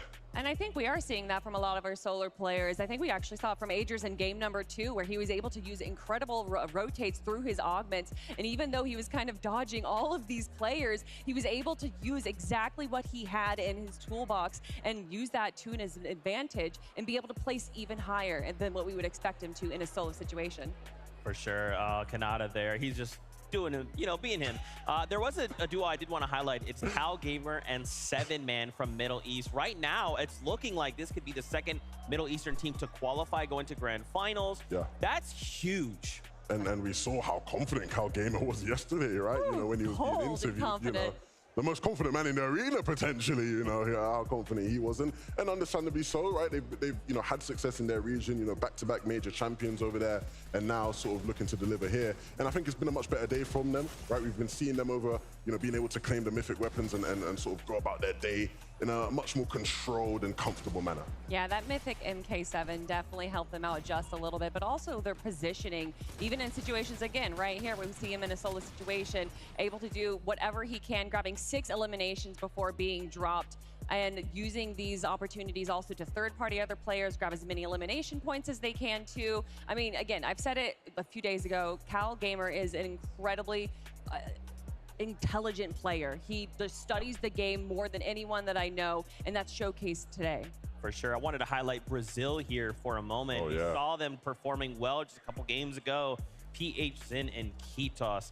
I feel like, you know, we haven't quite had the BR representation as we did at Invitational, but I still hear y'all up there, which is crazy. For PHN and Kitos, I want to see more of their play. I kind of want to see more of what they're capable of. I mean, we saw what they were capable of in game number 2 there, grabbing a handful of eliminations and finding at the exact right moment on the mid ground to make their move to the high ground. And that's what put them up into the very final moments of that game. I think the interesting thing with a team like this, right, is the pressure that comes with having done well at an event before, right, where people sort of come into this one going, hey, we expect Kitos and PHN to come in and do their thing. And obviously, you know, when you're playing here in that sort of lower bracket, it isn't necessarily where you'd want to be and where you'd want to have to do it, but they have still showed up where necessary today. And I think that's been impressive. Some of these shots here were absolutely spectacular. And so more of that tomorrow would definitely be ideal for sure. And of course, another Brazilian team, King and Phaser, showing up so huge. See, there we go. That's right. We got to give the French community a run for their money, BR. That's what this is about. Thank you. Zeke's trying to start rioting there, man. You got to calm down.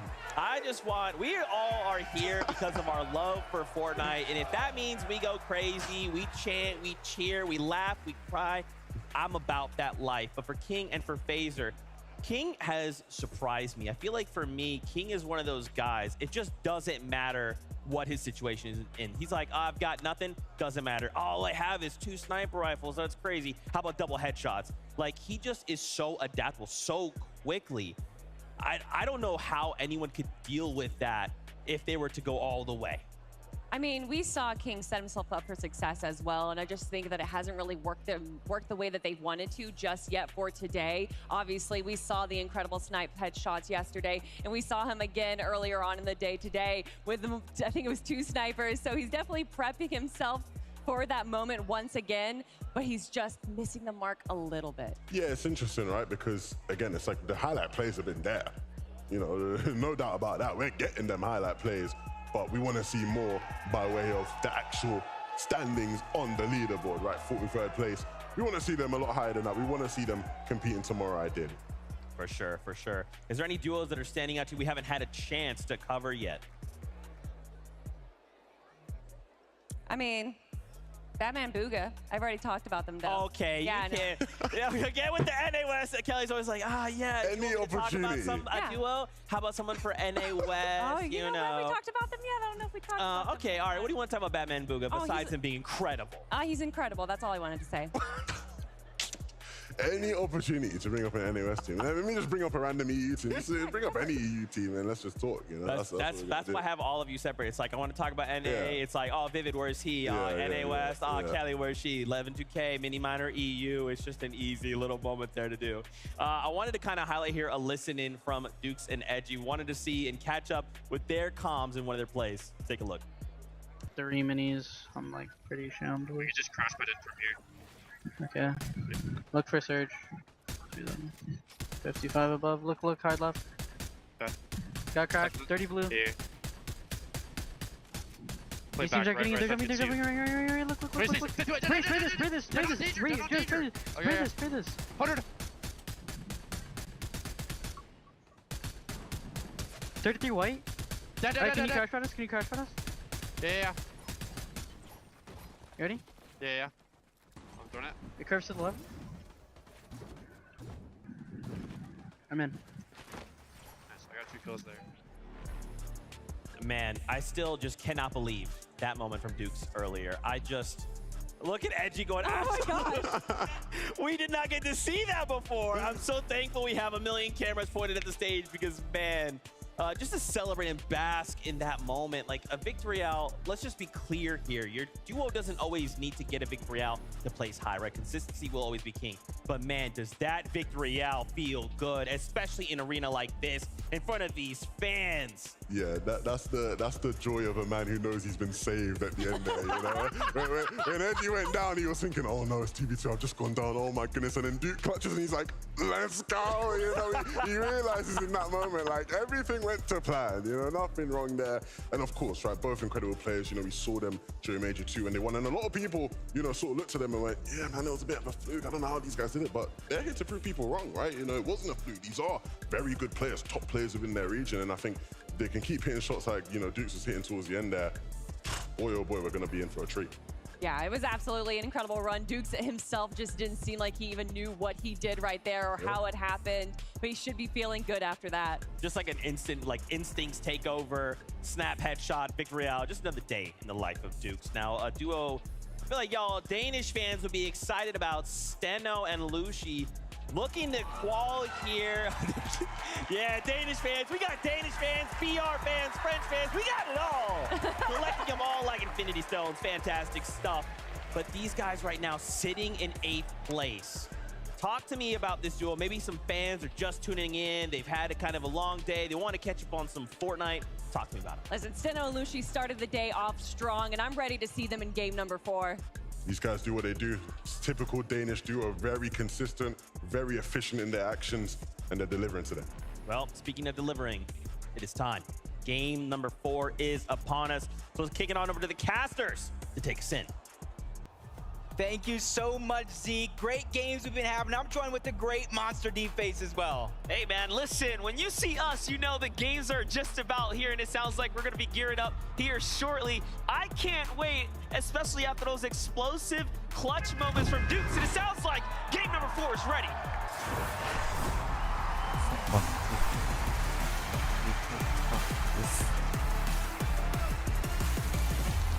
Copenhagen, let's get right back to it. Game number 4 is underway. This is the moment. We saw it yesterday. Big games in game 4. Outside of the bubble, teams were able to qualify. The same thing happened in game 5, but now their backs are up against the wall with no choice but to go big or go home. Go big or go home is the name of the game. We have these bubble teams contesting one another. The Shattered Labs, the story of Snazy and Podosai is only just beginning. They are not quite safe yet, but neither is Tahi. Neither is Death, who are just to the north of them, all of which are on that same exact threshold. Here we have Jamon, Moneymaker, Yuma, Fination, just nearby. They go for the pickaxe play. It's not going to be enough. Down goes one. Can they get the second now? Yeah, that's tough. They're in 20th place, Moneymaker and Fanayan, to start this game off.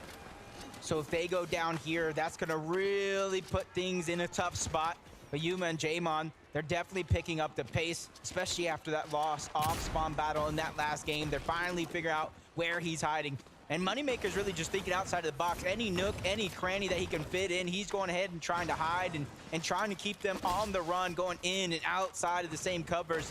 But eventually, he's going to have to go ahead and run into both of these players unless he can get the launch pad and get out. And that's exactly what he's going to do to stay alive. Wow, Yuma is going to spot him, though he puts a couple tags down. Very crucial, but not enough to finish the job. Alba, Yuma, and Jamon, of course, representing for the Asia region. That elimination alone jumps them up 3 or 4 spots, putting them in the upper 30s now. That just shows you how close the cutoff is for top 25. This truly is the story now on the back half. It's the race to the finish line, but for some, they might be gasping out just trying to get there. This is huge. Another battle off spawn towards Creaky Compound. Fahad and Hero, who's trying to make up for all that lost time early on in the day. Quickly trying to capture Creaky Compound.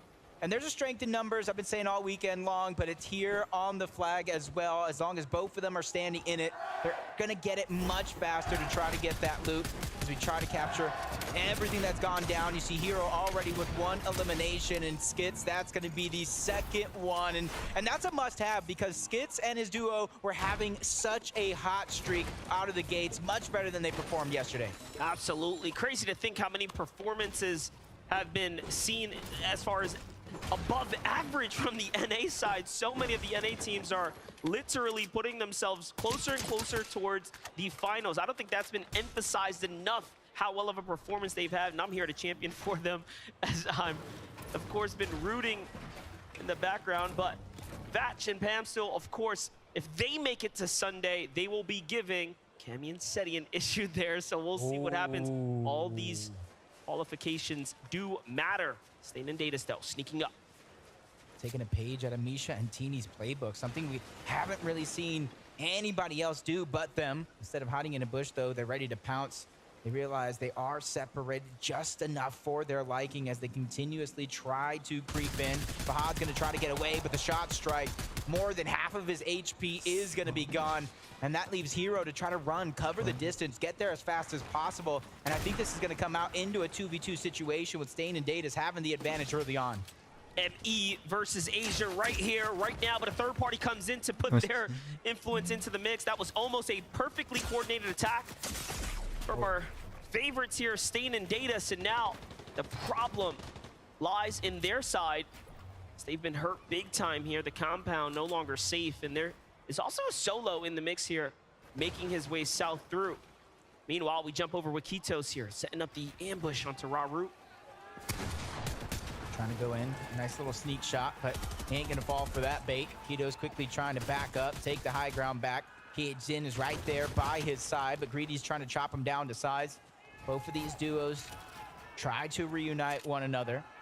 Jin, not very many heals left, and instantly it's Kitos who shares. Oh, but the snipe from the side. Wow. They forgot about the top of the mountain. Jin goes down and leaves a lot of pressure on the Kitos to try to clutch up. Raru and Greedy, they're the ones trying to take advantage of it as well. And the awareness from Raru to understand the snipe comes in and it puts them at a disadvantage. They didn't miss a beat there. They turned things around immediately. Talk about a lucky save for them, as they were on the backside for a moment there.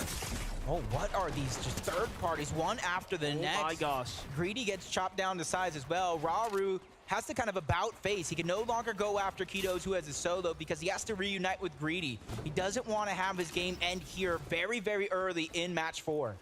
For a second there, it was looking like the warm-up games, like straight W key.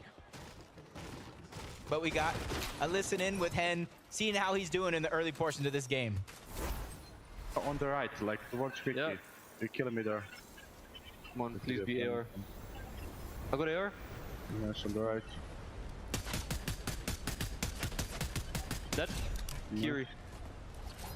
It's absolute clean elimination right there. That's the way you want to start your games off, picking off damage. Question is, can he get the finish there in time? Either way, 8 players already eliminated here. That's 3 full duos and some fragmented.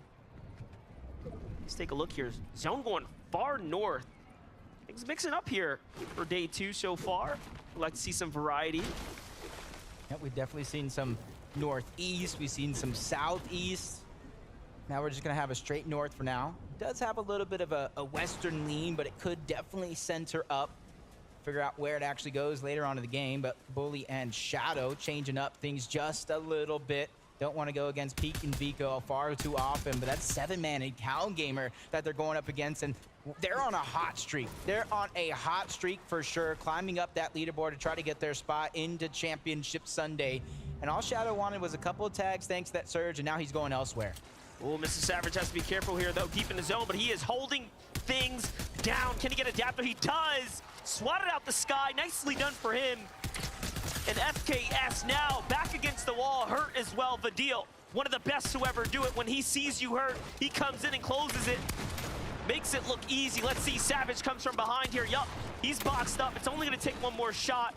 FKS is fighting. He's fighting hard, but for how long can he last? Yep, quick moves by Mr. Savage as well, dodging a lot of those shots. Okay. Might have cursed him there, but he goes down nonetheless. Vadil is the one who gets credit. He just took too much damage trying to get that reboot off. He goes down to the storm itself so early on. But that's Vadil and Mr. Savage. This is what they've known best. Even though they wanted uncontested, well, they got it. Best part about it is they need those points to continue to give them the cushion to go ahead and stay in the money, stay in the save zone. It's nice to be in top 4 now. Should be all he needs. Take a look now at Batman Booga. Rapid, of course, a favorite. NA. Puts in a lot of work here, but Pink on the other side says, hold that thought. We got action, and we have it now. Finds Rapid there. The duo of Batman Booga. Now back against the wall. Just a solo here. We'll have to retreat for the moment as there is a duo lurking above. I'm waiting for this third party. It's actually Kaizen and Clement who are trying to go ahead and use those berries. So that way they don't have to use too much of their own heals. It is working out. That could be the distraction needed for Batman Booga to try to stay alive. And for Pink and Vico, this is a moment for them to stabilize themselves. They started this game in 32nd place, almost a repeat of yesterday with 2 chances left. They have to lay it all on the line. No regrets, no excuses. The time is now. That's right. Fresh duos rotating in the surrounding vicinity as well. Clement's going to go on up. They say, hey, look, we got the solo singled out here. I think we can go ahead and take advantage here.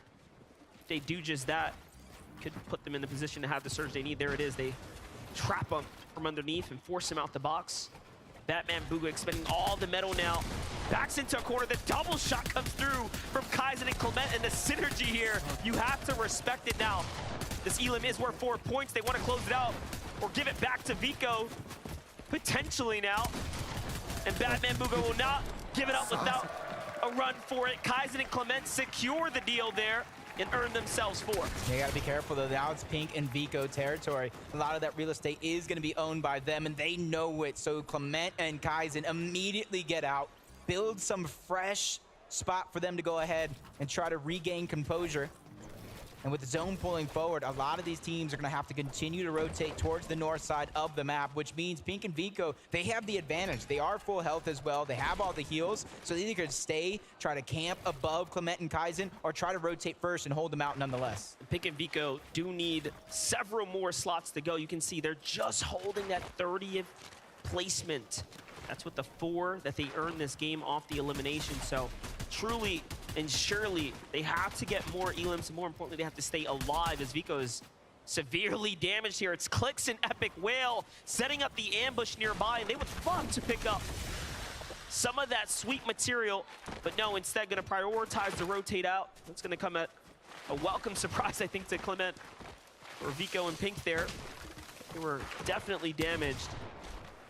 I would say I do like this change-up coming out of both Clicks and Epic Whale. It was in that last game. They were stayed too far in towards Mega City to let all the other teams bypass them. So by the time it was their turn to rotate, they just got held out. They got separated and taken down as Chubbs and Bryce land a monster of a shot. They don't want to continue this fight as solos. Bryce is yet to go ahead and reunite with his teammate. So that's going to be Chubbs just backing up. Bryce, he has his shoulder. I'll watch it. You try to get out. And it's a fight for the forecast tower. So it's definitely something worth the risk if you're ready to gain that reward. Chubbs and Bryce have had an incredible showing, as have Shalom and MK Papa every single time I've tuned in with this duo here. Today just really has been them finding their stride here amongst some of the greatest. Already at 2 eliminations, a big 8-point game. I'd say this is definitely a team that is jumping onto the radar here now. That was Pamstu and Fatch that they just took out of this lobby. Pamstu and Fatch have about 48 points, 29th place. The only place they can go from here, though, is down. They leave it up to the last and final game of the day to try to qualify. And from one fight to the next, they run into Pings, who quickly bounce pads out. He doesn't want to have any of that noise. He is a solo, so he's probably looking for a least contested part of this zone to try to go ahead and get his teammate back. Let's take a look at these elims here that MK Papa and Shalom picked up, because the significance here, they go from top 25 to top 20 here by eliminating Fatch and Pam here on the rotate around the storm line. A very significant pair of eliminations for them here. That could be the difference to their Sunday ride. But now with Fishy and DMK also at 3 elims turning online, they find Epic Whale, and that's a huge punishing blow, forcing them to stop now and heal. We already knew they didn't have many white heals. That's why they were playing the shrooms. So now Epic Whale is truly hurt. Yeah, this is going to be tough because they don't have the elevation as well. Luckily, though, they are by this Rift Island, so a couple of teams might try to contest it, which leaves an open path somewhere for them to try to find and try to get on track. They started the game in 15th, then they moved up to 10th. But at that last game, they fell all the way down to 22nd place. And the time is definitely ticking for a lot of these teams to claim their spot on that battle bus for the grand finals. Well, Jacob, let me tell you, the 3 or 4 duos I see nearby all absolutely need this Rift Island. And if you think back to that content piece, this is when it is the most dangerous. You have to be the most cautious going for the Rift Island right here, right now, because you know those 15 points are going to be worth fighting for right now.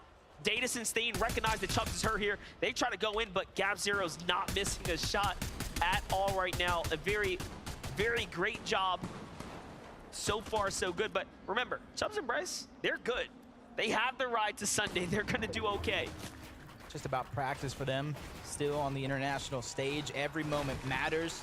You said it himself, he's nervous. Now it's time for him to shake those nerves, get ready for tomorrow. And you hear the crowd going wild. Bushi and Steno, they got themselves a nice bit of elevation, but just on the corner of the zone. And that's exactly why they're going to try to disengage off that spot, rotate deeper in. And depending on what teams have the forecast tower, they might try to beat them there, but it is across the map from that Rift Island. So you already know around the 4th, the 5th, even 6th zones, it will pull away from Rift Island. This is incredible. Snazy, Poliside, Clicks, Epic Whale, Stain, Datus.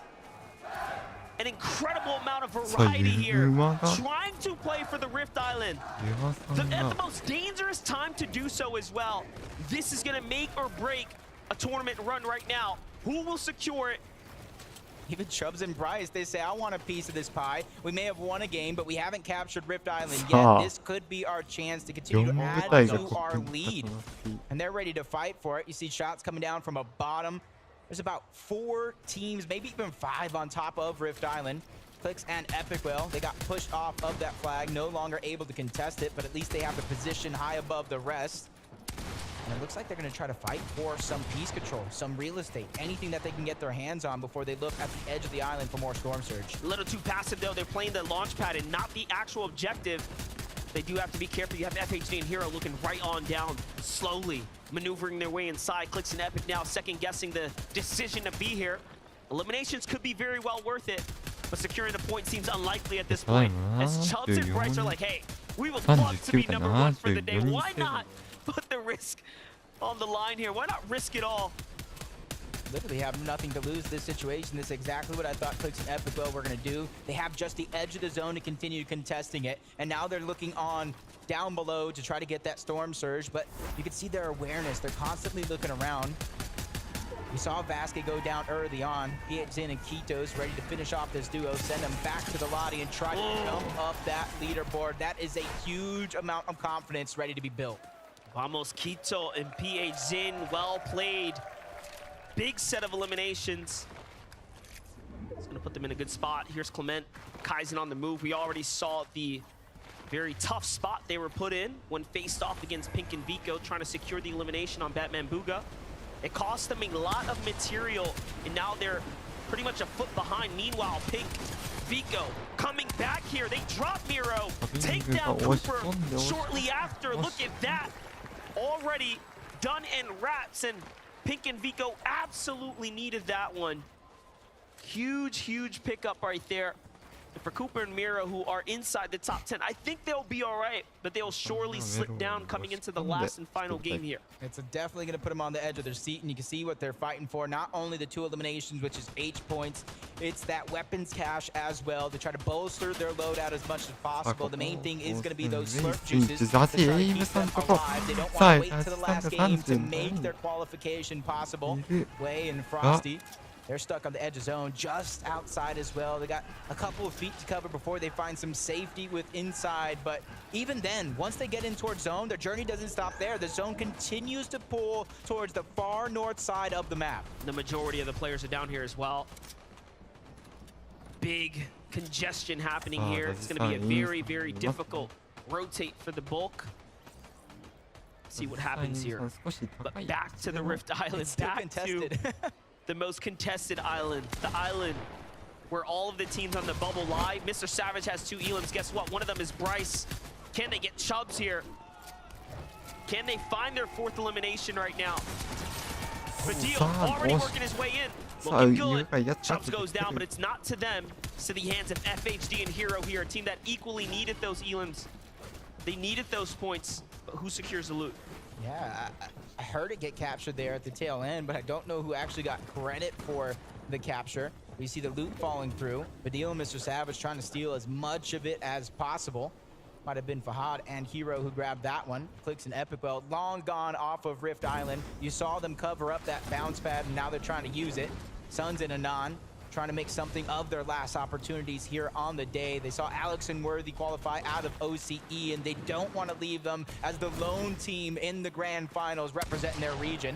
Nice opportunity here to pick up more points. He's going to slip on through. That's Chris on the other side. Suns not only needs the points, but he needs the refresh. He needs that loot that he has in his hands, and Anon, him, can't stay too much longer in this zone before they go down.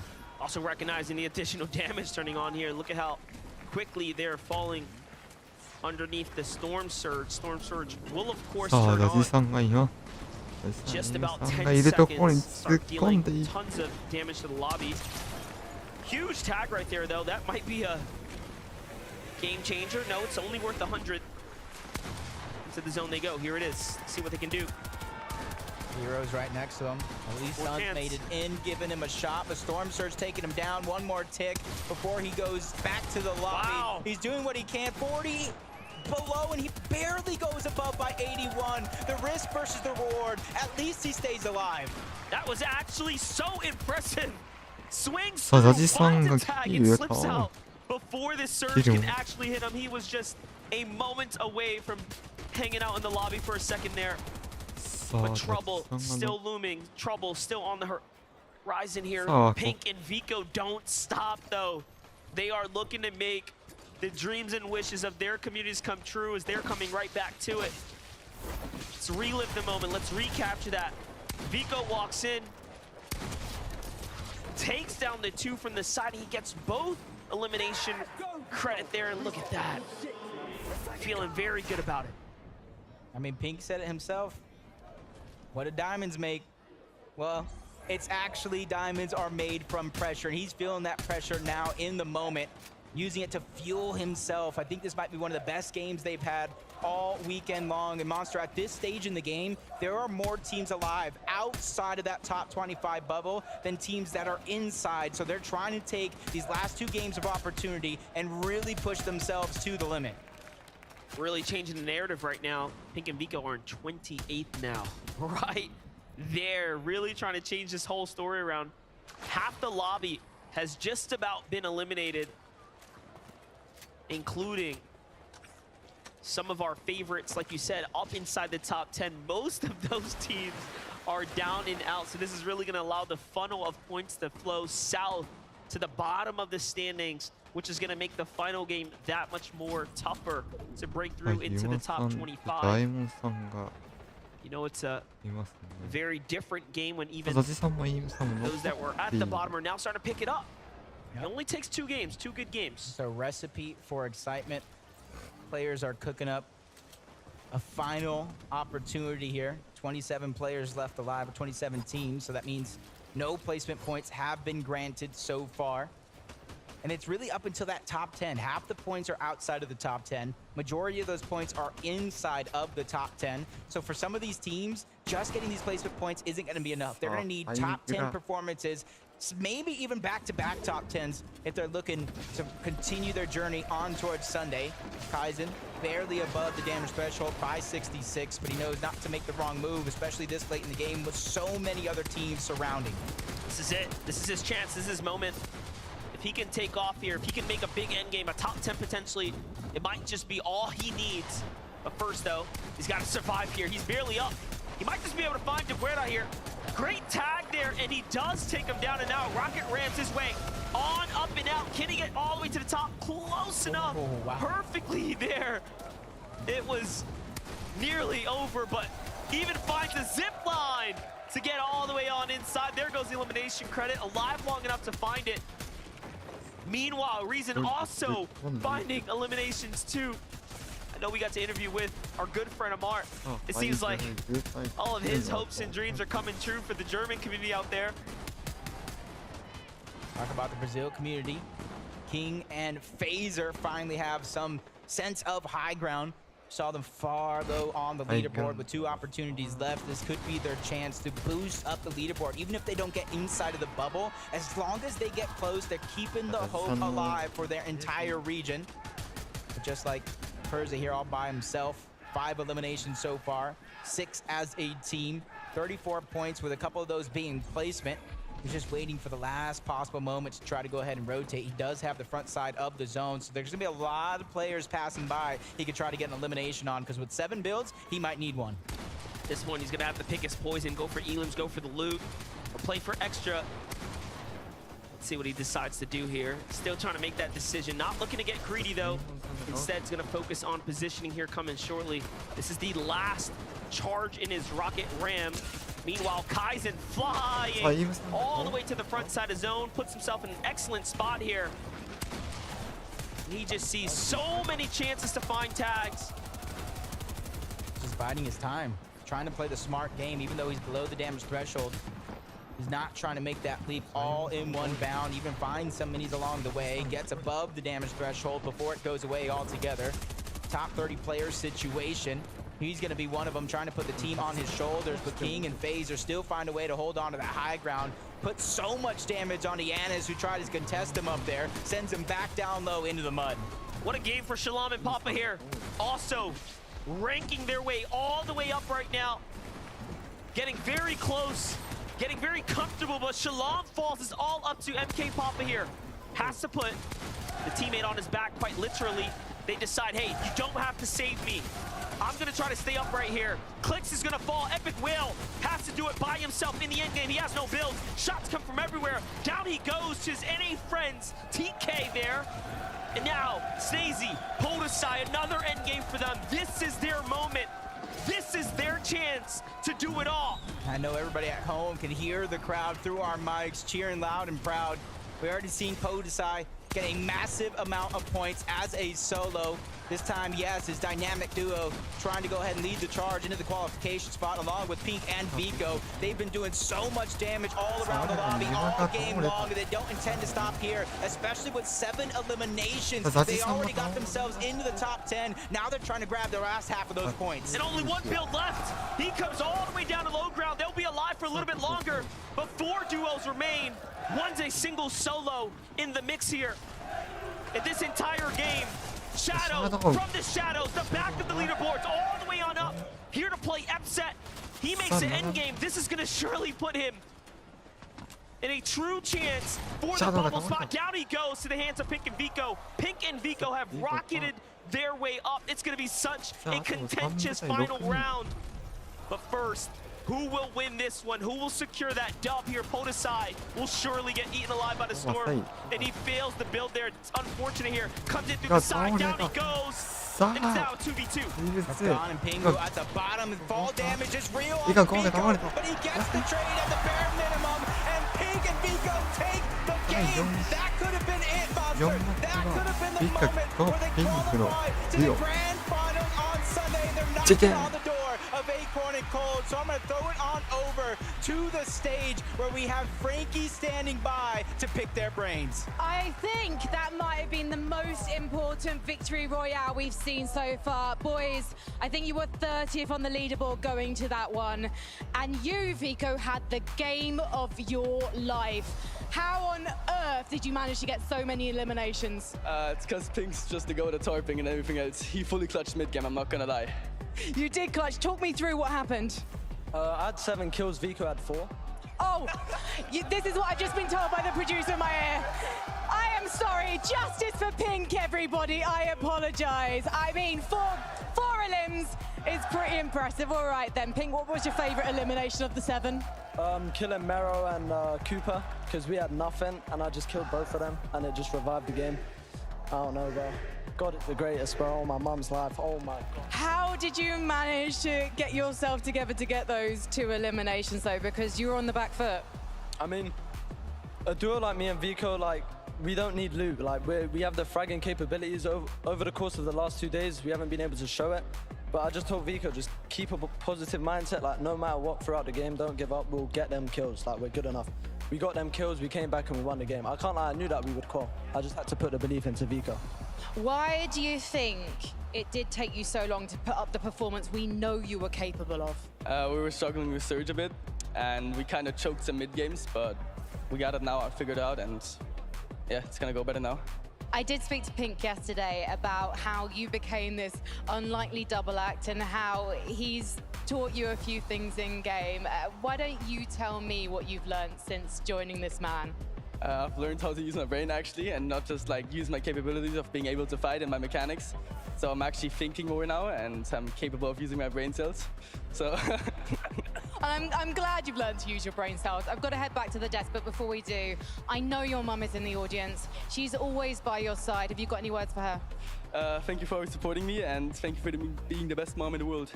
Well, hopefully that is enough to get you into tomorrow's grand final, because I don't know how you beat a performance like that. Everybody give it up for Pink and Vico!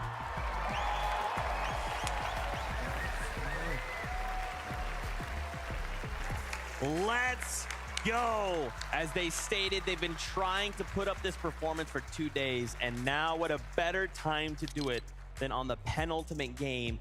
Double-digit eliminations, Pink and Vico. Let's go, boys! And this is all off the back of Vico's recent win, right? Getting the Red Bull contested overall win.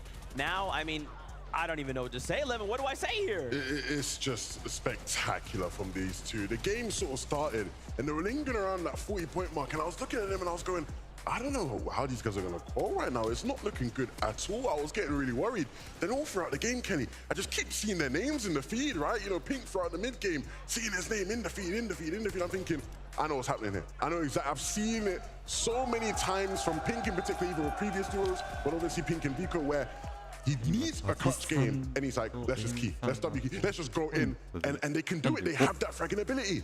Honestly, Pink is so excited right there, but I think Levin was even more excited. It was great watching that game with him. And I know that you and him talked about the mid game, but honestly, it started from the early game there with Pink and Vico going up against Batman, Bugha, and Rapid. They were able to take one down, but then played it safe. They didn't go on the aggression, which worked out really well for them, because then there was a third party that came in and did clean up Batman, Bugha. But then, of course, we saw the eliminations that they got in the mid game, and then in the end game there, they played the mid ground really well, waited for it to be around 7 teams left, and then that's when they went for the high ground. I think Pink finally knows what pressure makes. It's diamonds, right? And these guys are diamonds, and they've been shining in that game. I mean, the pressure on them. You mentioned, right, obviously, you know, winning Red Bull contested for Vico, what a moment that was for him. Obviously, Pink last year won Gamers 8, right? So, like, these are two players, a rare example of two players on the same team who have won lands before. They had that experience in the stage, and I just really wanted to see them actually then be able to deliver. So to see them do it now is really satisfying. And I mean, the whole arena just erupted right in that moment. I gotta relive it, but this time, let's do it with a listen in. 50, 30, 1 HP, 150 on him. The gingerbread. My wall. Conan. My wall. Cracked him. Go. Get body. Just play for body, play for body. Get it. Pop big. Give me mats and I'll lead. It might be a solo on height, by the way. We have height. Okay. I think so. Yeah, we have height. Spray. Pop big, I'll spray. I've zero build. Take my scraps. Right now. They're fine. Top two. What, 2v2, we should drop down and get side pump. Drop down. 50 wide. Let's go!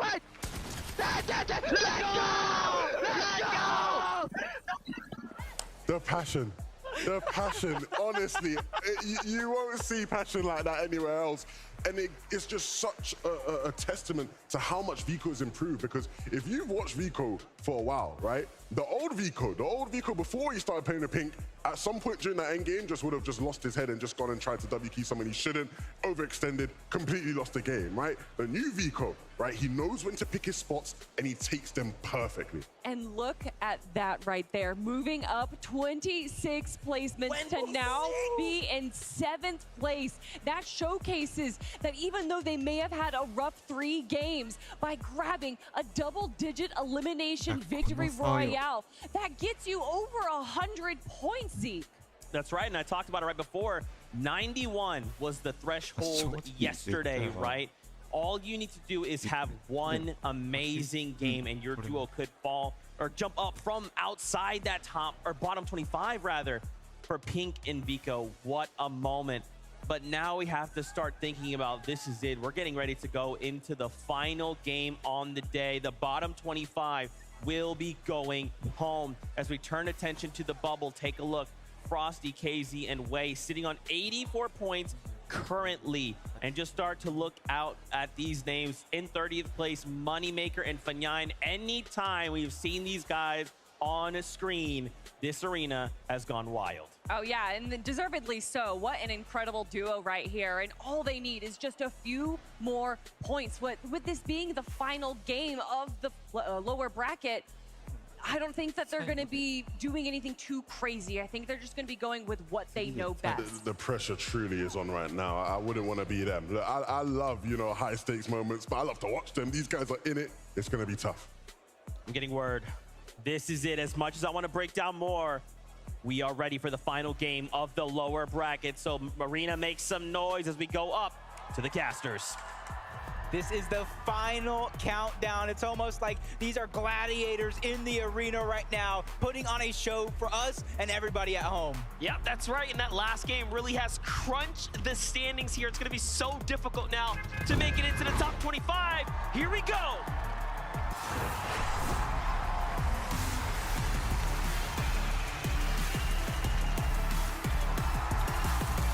This is it. The very last chance for any one of these teams to try to make it to Sunday and keep their dreams alive. They got the Axe of Champions up for grabs, the lion's share of $4 million. And I think just as important for these competitors, calling themselves the best in the world when it comes to Fortnite. That is absolutely correct. The standings, the minimal points required will probably be much higher than 91, because if you compare the top points from yesterday to today, it is so much more closer. That threshold is much, much tighter. This is by far a much more difficult qualifier round to get out of. But first, Yuma, Moneymaker comes in. Looking sharp as ever here. Gets the first tag, but his teammate is also hurt. Swings around. Can he go ahead and put it all together here? This is a big battle for these teams, because this decides if they have even a chance to keep themselves alive, and they immediately get a disengage from Jama and Yuma. Moneymaker's just hot on the heels though. May not know exactly where he's at, but by going this route, he knows now he has to be in that direction. He spots him out at the tail end on top of the roof. Shots being fired. Jamon taking a lot of that damage. Fanayan there to finish the job. They keep it alive, Monster. What a well-played elimination right there. Comes in, finishes the job. Nice and easy this time. The shoes on the other foot. They are here to change the narrative, change the story, and they have an actual chance. Well, we already know. You can be all the way at the back. One win can potentially take you to the top. Yep, and with some of these teams already have their ticket on that battle bus ready. We've seen some reckless play to try to defend their drop spot, but a nice shot from Anon and Sons to deal a load of damage on their opponents. All about how you capitalize on this opportunity now. And you can see the crouch coming out from Anon. He's trying to hide exactly which direction he's going to come from, but FKS doing the same exact thing, trying to peek through one of these windows, and he has a gold sharp tooth. He could definitely one pump either one of these players. I'm sorry to say it, but FKS and Adapter just really representing as far as their drop has been better. They have really, really out-dropped Sons and Anon every single round that we've seen here for the most part.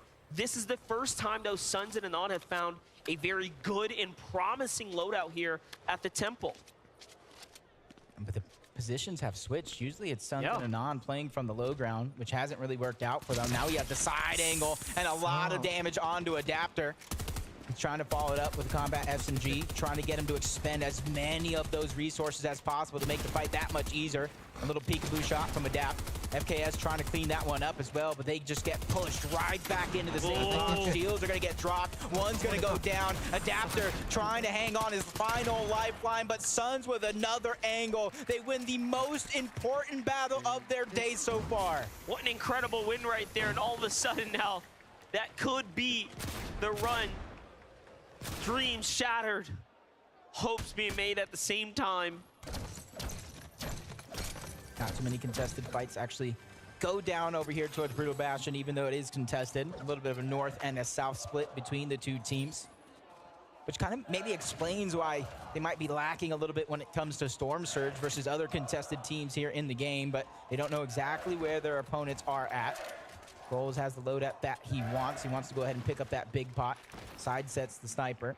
Cheatin' and Pixie are so far away, and they have that elevation, so it's not going to be an easy find to take advantage of. While Phaser, he found something. Tries to go for a quick couple of early shots. Snazy immediately builds up, takes that elevation away from Phaser. King is a little bit too far away, so if they're able to pounce rather quickly, that'll be two separate 2v1s. But it does look like Podesai is going to go for a disengage momentarily, which allows Phaser to kind of stabilize, reclaim his position, and reunite with King. Very, very important set of engagements in front of King and Phaser here if they want to make it to top 25. Ping, Kyrie need to do the same here, and the Eclipse state is starting to get a little expensive. A lot of teams nearby. Meanwhile, Edgy falls there. Fights happening here. All in the last game. Pink and Vico taking that heated streak here directly into the next game. Already in a battle. Already trying to turn online here, you know. Feeling pretty good. It's up against Shalom. Shalom made an endgame there as well. That was a big, big turn of events for him. See Pink and Vico right now.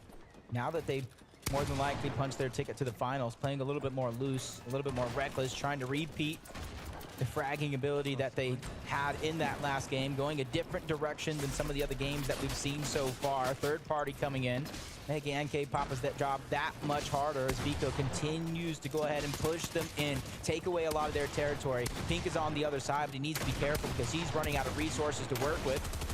But it does look like it is going their way continuously. One false move and it could be all over for Shalom here. He has to hit this shot, but he's missing it. Vico finds his first, and down goes MK Papa first. Shalom now solo, but there is a duo starting to fire in. That might be the saving grace here, as they did not get the full finish with Shalom. Back against the wall here. Vico continuing to push in. He's heated up. It's looking good, but these are not his walls. Hurt now from the third party.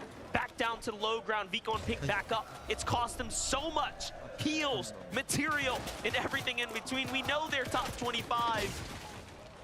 But at the cost of Shalom's game potentially here now. The mini-map is showing that the third party is getting fourth partied, making sure everybody has an invitation to the celebration, and that allows Pink and Vico a little bit more flexibility to continue the 2v1 onslaught, and they finish the fight. They send him back to the lobby and end the run for Shalom.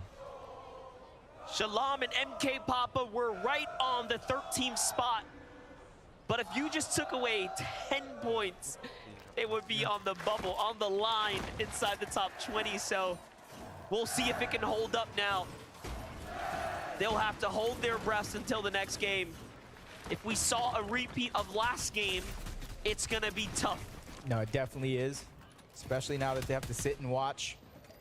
Only place on the leaderboard they can go is down, but at least they've secured their spot thus far.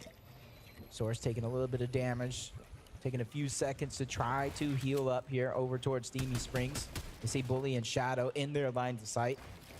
Just Shadow, actually. So this kid give Bully a chance to try to alleviate some of the pressure or just continue to rotate as Skits and Soref do go down to Duke and Edgy. Duke gotta be feeling himself after that huge 2v1 against his NA counterparts, and just gotta ask if he has the reboot card because there's a chance to get Edgy back into the game, as it does look like he's going towards the edge of the zone where you'd think some, or at least the least amount of players are at. Duke by far the play of the weekend. That clutch, incredible, coming out of game 3, securing them inside the top 10 so far. Now, the team that probably needs the crowd's energy the most, Epic Whale and Clicks are on 24th position. And we want to emphasize, to get out of the lower bracket, you have to get to 25th position or better. They are just on that line. One mistake, and it is over. Just have to figure out a way to dig deep, get that energy. River and Gazer going up against another duo here. Rapid, Q, and DX. Shots also coming in from around the map, making it that much harder to try to take this one in a convincing manner. But the piece control goes on over, but a great shot by Rapid to go ahead and get a knock onto one. Quickly going to clean that one up for the Siphon. Getting that refresh on the maps as well. You can see he's max. QNDX ready to continue putting down the pressure, advancing forward every chance that he gets, trying to cut him off. River's going to be by himself. A little bit of a miracle is going to be needed, but he's quickly keeping them on the run, going up elevation. Definitely one box at a time, trying to tear down the walls of his opponent, give himself some real estate to work with, trying to stabilize his position. And momentarily, he's going to do just that. And another shot being fired onto Rapid, so the bait and switch is going to come in, and they played that one to perfection to take down River. Let's go. Well played for Middle East right there. Meanwhile, Tahi has to clutch up for death. This is it. They're working together right now. They find DeGueda there on the rotate. Very nicely set here for the rest of the game now. If they can pick up these materials, they can pick up the extra finds here. Get right to the zone. Plenty of time to work with as well. This will put them well within the surge comfort for now. Saw Kaizen go down in the feed. Clement was also out, but they've positioned themselves on the leaderboard in 15th place. Got to be confident that it is going to hold, but only time will tell as Anon goes down to the deal. Suns as well, so another duo's run here this weekend comes to an end, while another one is shining bright. Love to root for death. Young kid from the Bronx alongside Tahi, but it's jumping over to Okis, who's trying to put up the solo clutch here. For a moment there, he had a bit more on the standings, but now pressured in by Kitos and PHN. They're working the pincer maneuver here. One wall and two, and Okis now runs, trying to stay up. The early med kit here, they don't want to risk anything, making sure that they put themselves in the most optimal position to win this fight here. You have to respect every pro player that has made it this far in the stage. The best of the best globally here gathered for the weekend's tournament. There is no easy set of eliminations, but Okis is gonna fall here now to the hands of PHC. And just like that, the Brazilian boys gain another. Well played. Trying to continue where they left off yesterday and go up that leaderboard. FHD and Hero does look like they got a little bit of a slower rotation compared to most in this game. Almost uncontested towards the north side of the map, and that's where they're putting their money on to see if it is going to go in this direction. But the only question I really have, Monster, is how much surge do they have? Because if you're going on the slow side, you're not going to have very many opportunities to pick that one up. And even though they have a good amount of wood, full brick, right now they're just trying to get as much metal as possible because they know how useful it is in that end game. Meanwhile, we get to watch this back one more time. Tahi and Death, how they managed to find their eliminations right off the rocket ramp to set up the angle.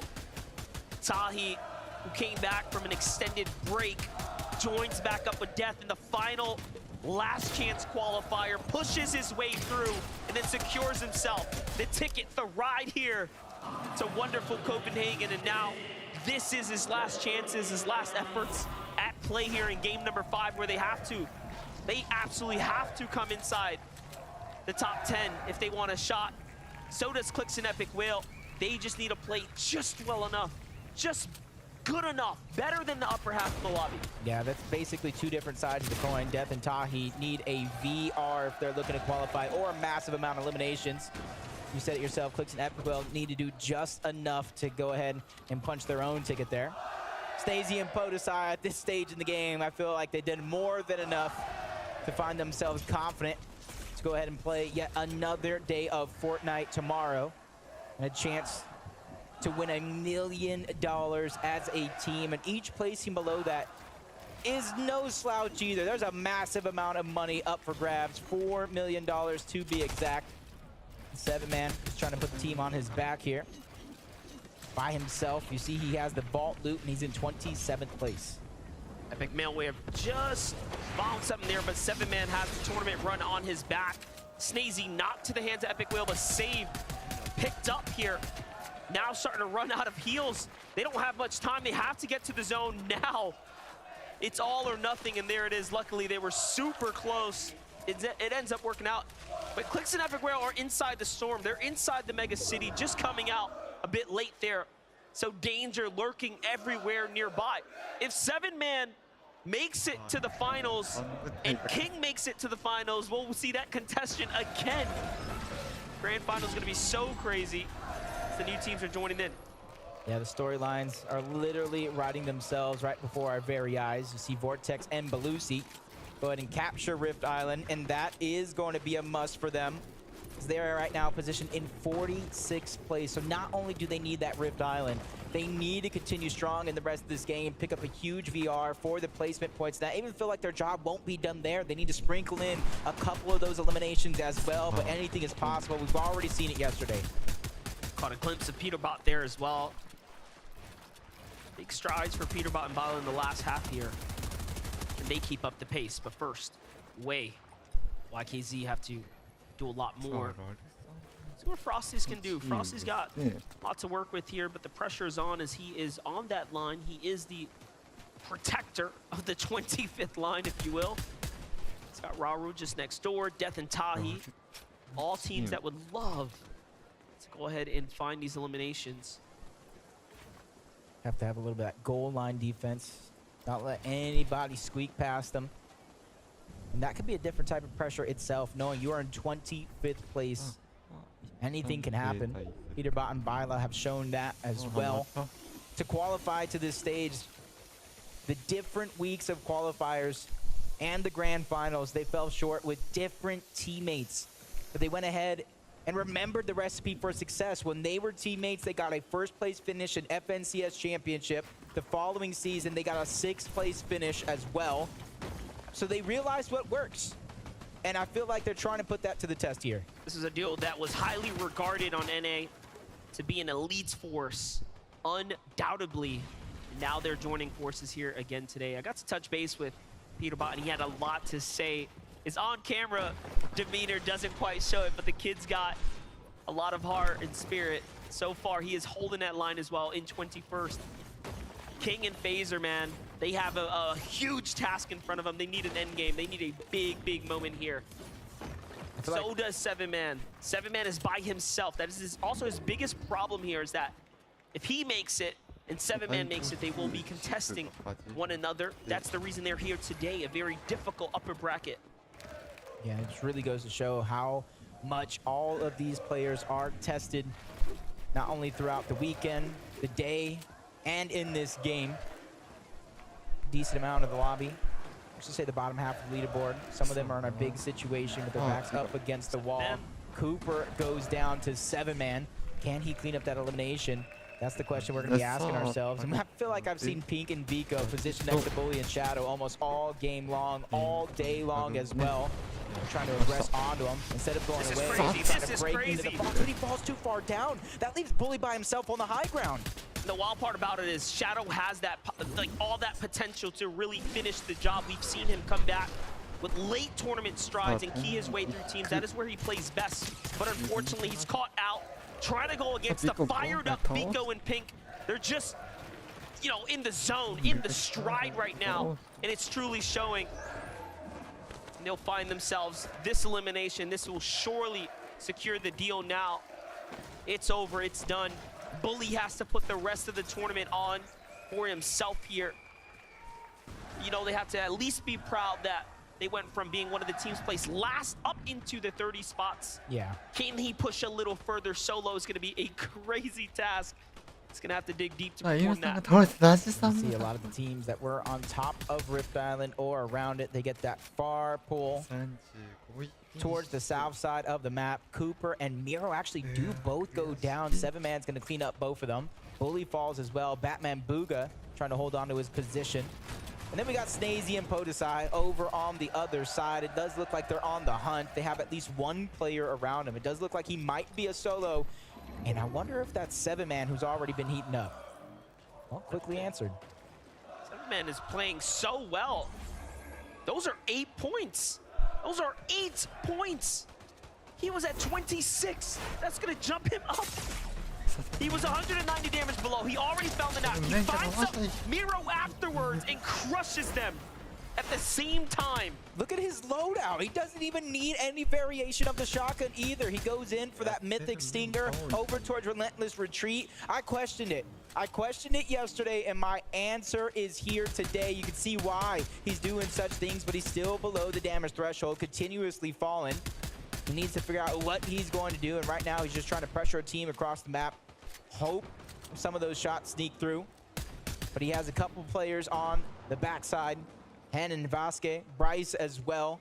And this could be his opportunity as he looks back to try to get that surge. But one thing's for certain, this is the best performance we've seen come out the Middle Eastern region as a whole at any in-person event. They have just continued to get better and better, and 7man is truly showing us why they are champions of their region. Although CalGamer is down right now, but he's got to do it again. He needs more surge. 2 eliminations was not enough. Next up might just be Bryson Chubbs, but first he's got to pick his poison. He's got to move here now, and he's got to move soon. He's one of the last persons here on the backside of the zone. Yeah, it does look like he's going to attempt to out-heal it, wait for those opportunities for these players to try to go ahead and continue moving towards the zone. That's going to be his best chance to try to strike. He's trying to contain the Storm Surge, but he's still 100 down, 133, continuously falling. A lot of his heals are going to be expended in this situation. But what choice does he have? He's a solo in a world of duos. Yeah, and that damage that shows just slowly slipping away, getting further and further, looking for any of that leftover loot. He knew that he had something here. There was stuff to spare. Has to pop the slurp juice, take the double.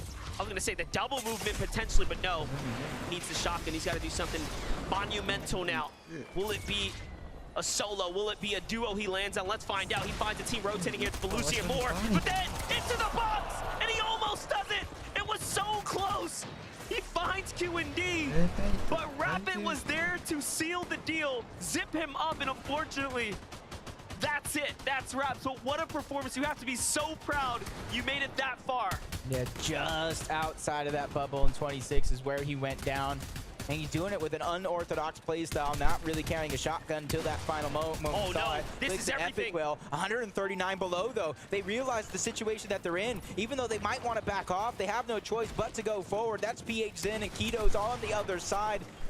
And this is where they're just trying to back down. They're doing just enough, 1 foot in front of the other. But if they continue to wait for too long, Storm Surge will activate, and they don't have many heals between the two. This is so scary because PHN has been on fire, but he doesn't have shields. Clix has to do it. He has to do it here and now, and he does. Puts up the numbers. Well played, but it's not enough. He's still 5 below. He's going to have to heal here and find a tag. Can he get it? No. Shot from above. It's Hen who plays upset. Pam's still here. If he doesn't find a tag, it's all over. Epic gets it in the nick of time and enough time to potentially save his duo. Oh my gosh. But Clix is dropping everything. He's saying, hey, you have to stay alive. Play for yourself. Do it here and now. Yep, this is the final moments. We've seen Epic Well clutch out before in the past, but that's exactly it. He doesn't have any heals to work with. Neither did Clix on his down body, so it's all up from here, but unfortunate. He's just trying to go ahead and use those bounce pads, every tool he has in his tool belt to try to get there, and maybe even try to sneak attack one of these teams that might know he's there. Perfect rotation coming out from Epic, not really getting tagged up. This is his chance. He's barely on that mine. He's barely on the threshold trying to stay alive. Stay alive a little bit longer and you can get the placement points. That is truly what he needs to do. He's in 27th. Once he breaks past 25th, every team that falls will be a difference maker. It's all or nothing right now. He is only 91 above, just barely there, but the chance, the opportunity, the hope is still alive. So is Death, another solo who needs to stay up. One more team will be it. Phaser's already down. That means King is on his final leg too. King falls as well. And they are down and out. Epic Whale is now on that absolute line here. Wow, he pulled zone as well. Oh my gosh. Talk about a blessing in disguise, a miracle even. That's gonna allow him to let some of these teams go ahead, go over his box, under his box, and this could be the perfect moment to catch somebody off guard, but he has to be careful because a lot of these teams surrounding him are going to be full-on duos. You can even see Batman, Booga, and Rapid there. There might be one player towards the bottom that he could try to take advantage of, but it doesn't look like he's gonna peek in that direction. He's just biding his time, waiting for the perfect moment to strike. 2 points already given to him. 2 more points now. Top 23, but the surge updates as teams start to fall here. He's the final line. He is the one below. To his left, to his right, players everywhere, but the zone is behind him. And now, off he goes, 200 builds in front of him, showing you guys why he is a 6x FNCS champion. Can he clutch up? Surely he can. There's a player there. He sees the builds come out. It's fresh wood. Can he break it? No. Decides to go for it. 18 seconds now before the zone starts to close and move in. Players jumping everywhere. Zone's on his tail side. Crash pads in front of him. He takes one. Left exposed. He's nervous. Tensions are high here. Time is definitely ticking. Only a few seconds left before Storm Surge activates. This is going to be the moment right here. It's all or nothing for Epic Well, trying to stay alive. 293 below the threshold. He's trying to move forward. He sees a couple players in front of him. The damage is there. He's trying to do just enough. Playing a game of peekaboo, but he's still below the damage threshold. One tag, but no! Byla finds him! But did he do enough? Did he get to top 20 or not is the question. It's gonna be so very close. How many points did he earn? Back into the game though. The line is there. Peterbot is firing his way up to the top, and he's still going! Finishing the job that Epic left off. A clean finish there onto Rapid. He's hoping and praying that every one of these teams are below him are getting eliminated by people who already have their spot secured, just like Peterbot and Byla. They're inside of that top 25. They're trying to push themselves even further, and he's hoping that it's them who take down some of these players. Moneymaker, Fnayan are going to be right below Byla. That's one of the teams that needed a big game here on the day. High ground's going to be stolen away from TK and Quanti. One of them's going to go down. The crash landing comes through, but Peterbot just dunks him out of the lobby. Peterbot turning online now, but he loses Byla in the process now by himself. Peterbot has definitely done enough to get to Sunday finals. At this rate, it has to be. But Grolls on the low ground here for Clownski has to put up the numbers. This is incredible. If he does enough, he can actually push players out of their top 25. This is one of the few players that needs a little bit more. But deals in front of Peterbot. There's still a few top teams in the running here. Yeah, there's only just a couple of teams outside of that bubble that need these big points. Top 7. Every single player left is going to be solos. Peterbot falls. He was just on the bubble as well. Noxy getting an elimination on Lushi. Final 4 players. This is it. These are the moments. Noxy falls. 1v1 situation. Vidil versus Grolls. A player who already has a spot versus a player who needs a big win. Grolls goes down. Vidil takes him out. But who qualified? That's the question we're asking. What a well-played fight it was, and Vidil and Savage get a win like we know they should. Absolutely deserving, and you have to give him the crown. We'll be seeing them at the finals. You can see the celebration, the loudness. Frankie on the stage, let us know. Vidil and Savage, not only did you just take the victory royale, you have also topped the leaderboard at the end of day 2. Congratulations, Vidil. I know you feel a bit on a high right now, but can you put this moment into words for me? I don't know. It's just funny. I don't know. I just solo win. I don't know. Like, I don't know what the other people doing, but I guess it worked, yeah. You were winning. That's what you were doing. Savage, what was it like watching this man solo clutch? I mean, I'm speechless. Like, this guy has to be the best player in the world after what I've just seen. Like, I just can't believe my own eyes. There was a reason that you wanted to duo with him, but did you imagine this moment when you first reached out and said, let's duo? I had no idea what I was getting into, but this kid... Oh, sorry. It's okay, it's okay. We'll allow it this once. I want to come to you, Vidil. This is your 8th LAN, I believe, so you've got plenty of experience under your belt, but you have never lifted a trophy before. Can you imagine yourself now at the front of this stage lifting that trophy? Yeah, of course, yeah. Easy. And what does it look like to you? What was that feeling in your brain when you think about lifting that trophy? Well, I don't know, like, I would be so happy and like so proud of myself, and then, yeah. And I want to come to you one last time, Mr. Savage, because there have been people in Copenhagen cheering for you all day. What would it be like to hear their voices tomorrow? I mean, if we could do this tomorrow, that would be, I mean, that would be crazy. So yeah, I'm gonna go back to the practice room now, focus on the day tomorrow, and we'll see how it goes. All right, we'll let you get back to it. Copenhagen, please, one more time. Mr. Savage of a deal!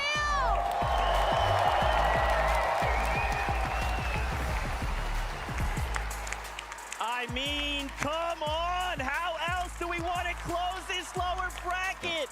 From first place in the last chance major to first place in the lower bracket. This is a story in the making. Congratulations, Mr. Savage and Vidil. I know y'all heard the crowd erupt here in the Royal Arena. My gosh, to come down as well to a solo fight. I mean, the thing is, though, is that time and time again, these guys have seen themselves in a solo situation. In game number 1, it was Mr. Savage. In game number 3, it was Vidil. But look at Vidil right here with so many eliminations already, and then going into a 5-1v1. He was prepped, he was ready. These guys have already shown they can do it, and then they did it once more. So locked in, so focused, so ready for everything put in front of him. Again, you mentioned it, right? All throughout the year, we constantly talk about these guys in solo situations.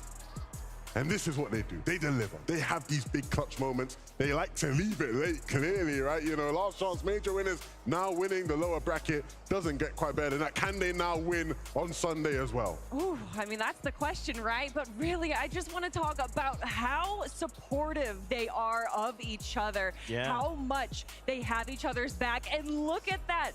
First place coming out of the lower bracket with 249 points, but also Agers and Kanata coming in second. We all knew after Major 3 that this duo had it in them, but then they faced the impossible task in day 1, going up against the likes of Malabuka and Thomas HD, but we all knew that they were capable of showing up. 100%. I think when you look at all of those teams that were there on that page, right? You know, a lot of these are names that we expected to make it through the lower bracket when given that opportunity, and they have not disappointed. Of course, the main man himself here walking up, soaking it all in. How can you not? He's had so many fans and supporters here today. Almost everybody you speak to says, yeah, I want to support Mr. Savage. I want to see him qualify.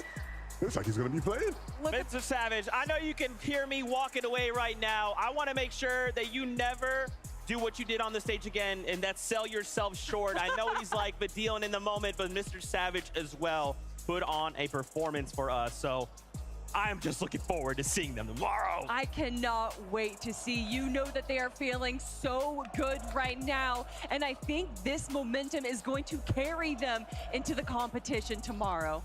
Let's do it. Let's do it. We got to know the 25 players who has made it on to Global Championships Grand Finals. Here is a look at your list, and I would want to call out one duo in particular.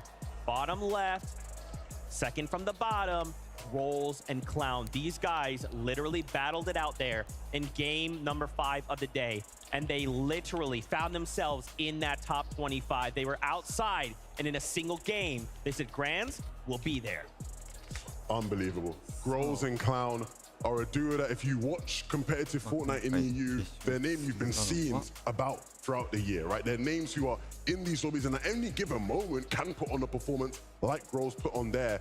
And boy, did it come at a good time, right? You know, I spoke to them before the competition started, and I actually asked them, between the two of you, who's the carry, right? Is it Clown, is it Grows? Who would you say is the carry? And Grows looked at me straight and said, look, I'm going to be the one that steps up. And here in that last game, to clutch up, to send them through to the final seek, it was Grows once again.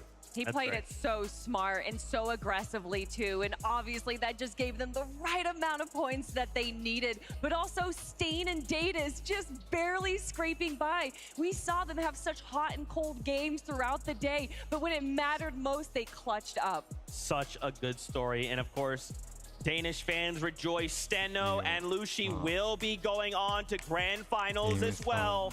There is so much representation. There is so much on the line tomorrow.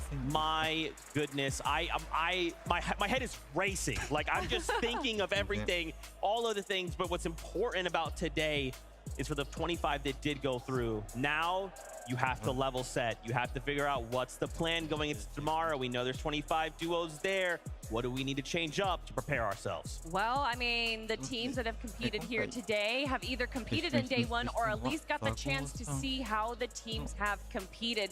But that also works inversely, where the teams in day one now got to watch all the teams compete here today. So any kind of secret strats they potentially have is probably not going to be used anymore. They have to go to the drawing board, look at the VODs tonight, and you know a lot of these players are going to be studying up, because there is $1 million on the line tomorrow for that first place spot. Yeah, 100%, man. Everyone's going to be scrambling tonight, figuring out. Let's establish now what the map's going to look like even, right? Because certain teams, right, are they going to switch up if they're going back to a spot that they were contested at? If you're Vico and Pink, do you now go back, keep going to your spot and try and deal with Bacon and Cold? If you're Cammy and Seti, you're seeing Davis and staying qualifying and you're going, oh my goodness, not these guys again, right? So, you know, again, you're going to have to spend the night really thinking about how tomorrow's lobby is going to play out for you. So many things to break down. First, let's get a temperature check. We got to go back over to the creator lounge. We have the birthday girl herself standing by, Mama Benji Fishy. Thank you so much, Zeke. You said it right there. The birthday girl herself, Mama Benji Fishy, the wonderful Mama Benji Fishy. Can we get a bit of a cheer for Mama Benji Fishy? It's her birthday, everyone. It's all for you. Now, of course, this is a global competition. So many people know you from the Europe region. Tell us about yourself if people aren't aware of you. Okay, so my name is Mama Benji Fishy. I mainly play competitive Fortnite. Obviously not at the level that is here, but that is my aim. That is what I'm aiming for. And my son Benji used to play with Mr. Savage. Of course, you mentioned Mr. Savage right there. I mean, you know Mr. Savage well. How happy are you for him to come out on top today and, of course, get that the fifth game victory royale? Oh my God, yeah, that is like the birthday present I want. Actually, to go ahead then tomorrow and win that whole thing would be amazing. But yes, brilliant. Yeah, that's what I wanted. I mean, overall, you've been watching from the stands. What's it been like to be here in person, watching the Fortnite event go down? The atmosphere is amazing. I mean, all the crowds up here and everything. It's just it's not the same as being at home or whatever. Just seeing the whole crowd and meeting the fans and everything and supporting the players and the parents is great. That's what we love to see now. I'm going to come to you with a question. Do you have a prediction for an overall winner tomorrow? We're hyping things up tomorrow. Who do you think is going to take it all home? I would love to say Mr. Savage and Vadil, but I don't know. There's so many good teams out there. Obviously Malabuka, Queasy, but then they're being contested, like Canada at Racetrack and things. So who knows? Who knows indeed. So many questions to be answered, but thank you so much, Mama Benji, for the wonderful interview. We're going to go back to the desk, though, for some more content. Absolutely. And again, happy birthday, Mama Benji. Happy birthday! We love you. Thank you for stopping by. Man, oh man, tomorrow is going to be insane. I want to ask first, how did you guys find day number 2, the lower bracket? I thought it was interesting. It was a little bit different than what we saw from day one, which was to be expected. These strategies obviously have to be a little different for the 25 teams that failed to be able to make it straight from day 1 into day 3. And to me, I'm looking towards Agers and Canada. We all had such high hopes for them. We knew that they were able to perform on such a top level, but day 1, obviously, they just faced Titans. And now in day 2, when they had a lot easier of a go at it, they were able to get a second place spot. But Levin, are they going to go back to Racetrack? Look, that is the question mark, right? That is what everybody will be wondering. I think the big thing for me here today to conclude the day is really just commiserations to all those teams that didn't quite make it, right? Of course, so many winners in their own right who failed to make it through, right? That's going to be a hard reality to deal with. And I think for all those players, you have to understand things didn't quite go your way here, but you don't give up, right? You keep going, you keep grinding, you keep hustling, and your time will come again. But I'm so excited for tomorrow. Oh my God, I'm so excited. I'm so excited. Yeah, and I mean, just to touch on the fact that some of these players are going home, they are still 75 of the best duos in the entire world. So if you are out there and maybe your favorite duo didn't make it and is going home, please still send love their way. They would appreciate it. We appreciate the fact that they are here to compete at this level. I know you're entertained. Now, before we say goodbye, I wanted to send it on over to MDF and Jacob PR to get their thoughts on the day. this has been probably one of the best days of Fortnite in the history of its existence. I feel like it's my birthday, and these are the presents I've been given game after game after game. Yeah, it really was a day of celebration. Of course, if you made it this far into the, the stages, this upper bracket to the lower bracket, congratulations, of course, on your year. Well played and well spent, of course, competing. But tomorrow we gear up for our top 50, and the dynamic has changed like we just already touched on. The players that are introduced now into the finals lobby, we'll just see who's contested now. Yeah, but that's going to do it for myself and the great Monster D-Face. Back to y'all at the desk.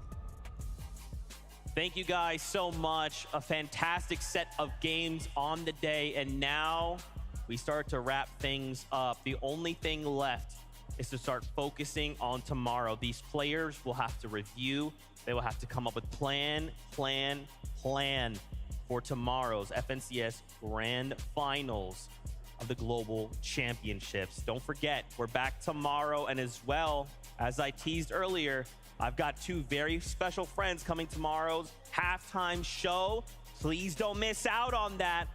As always, Fortnite fan, we'll see you here tomorrow. Stay safe. We love you. We'll see you on the battle bus.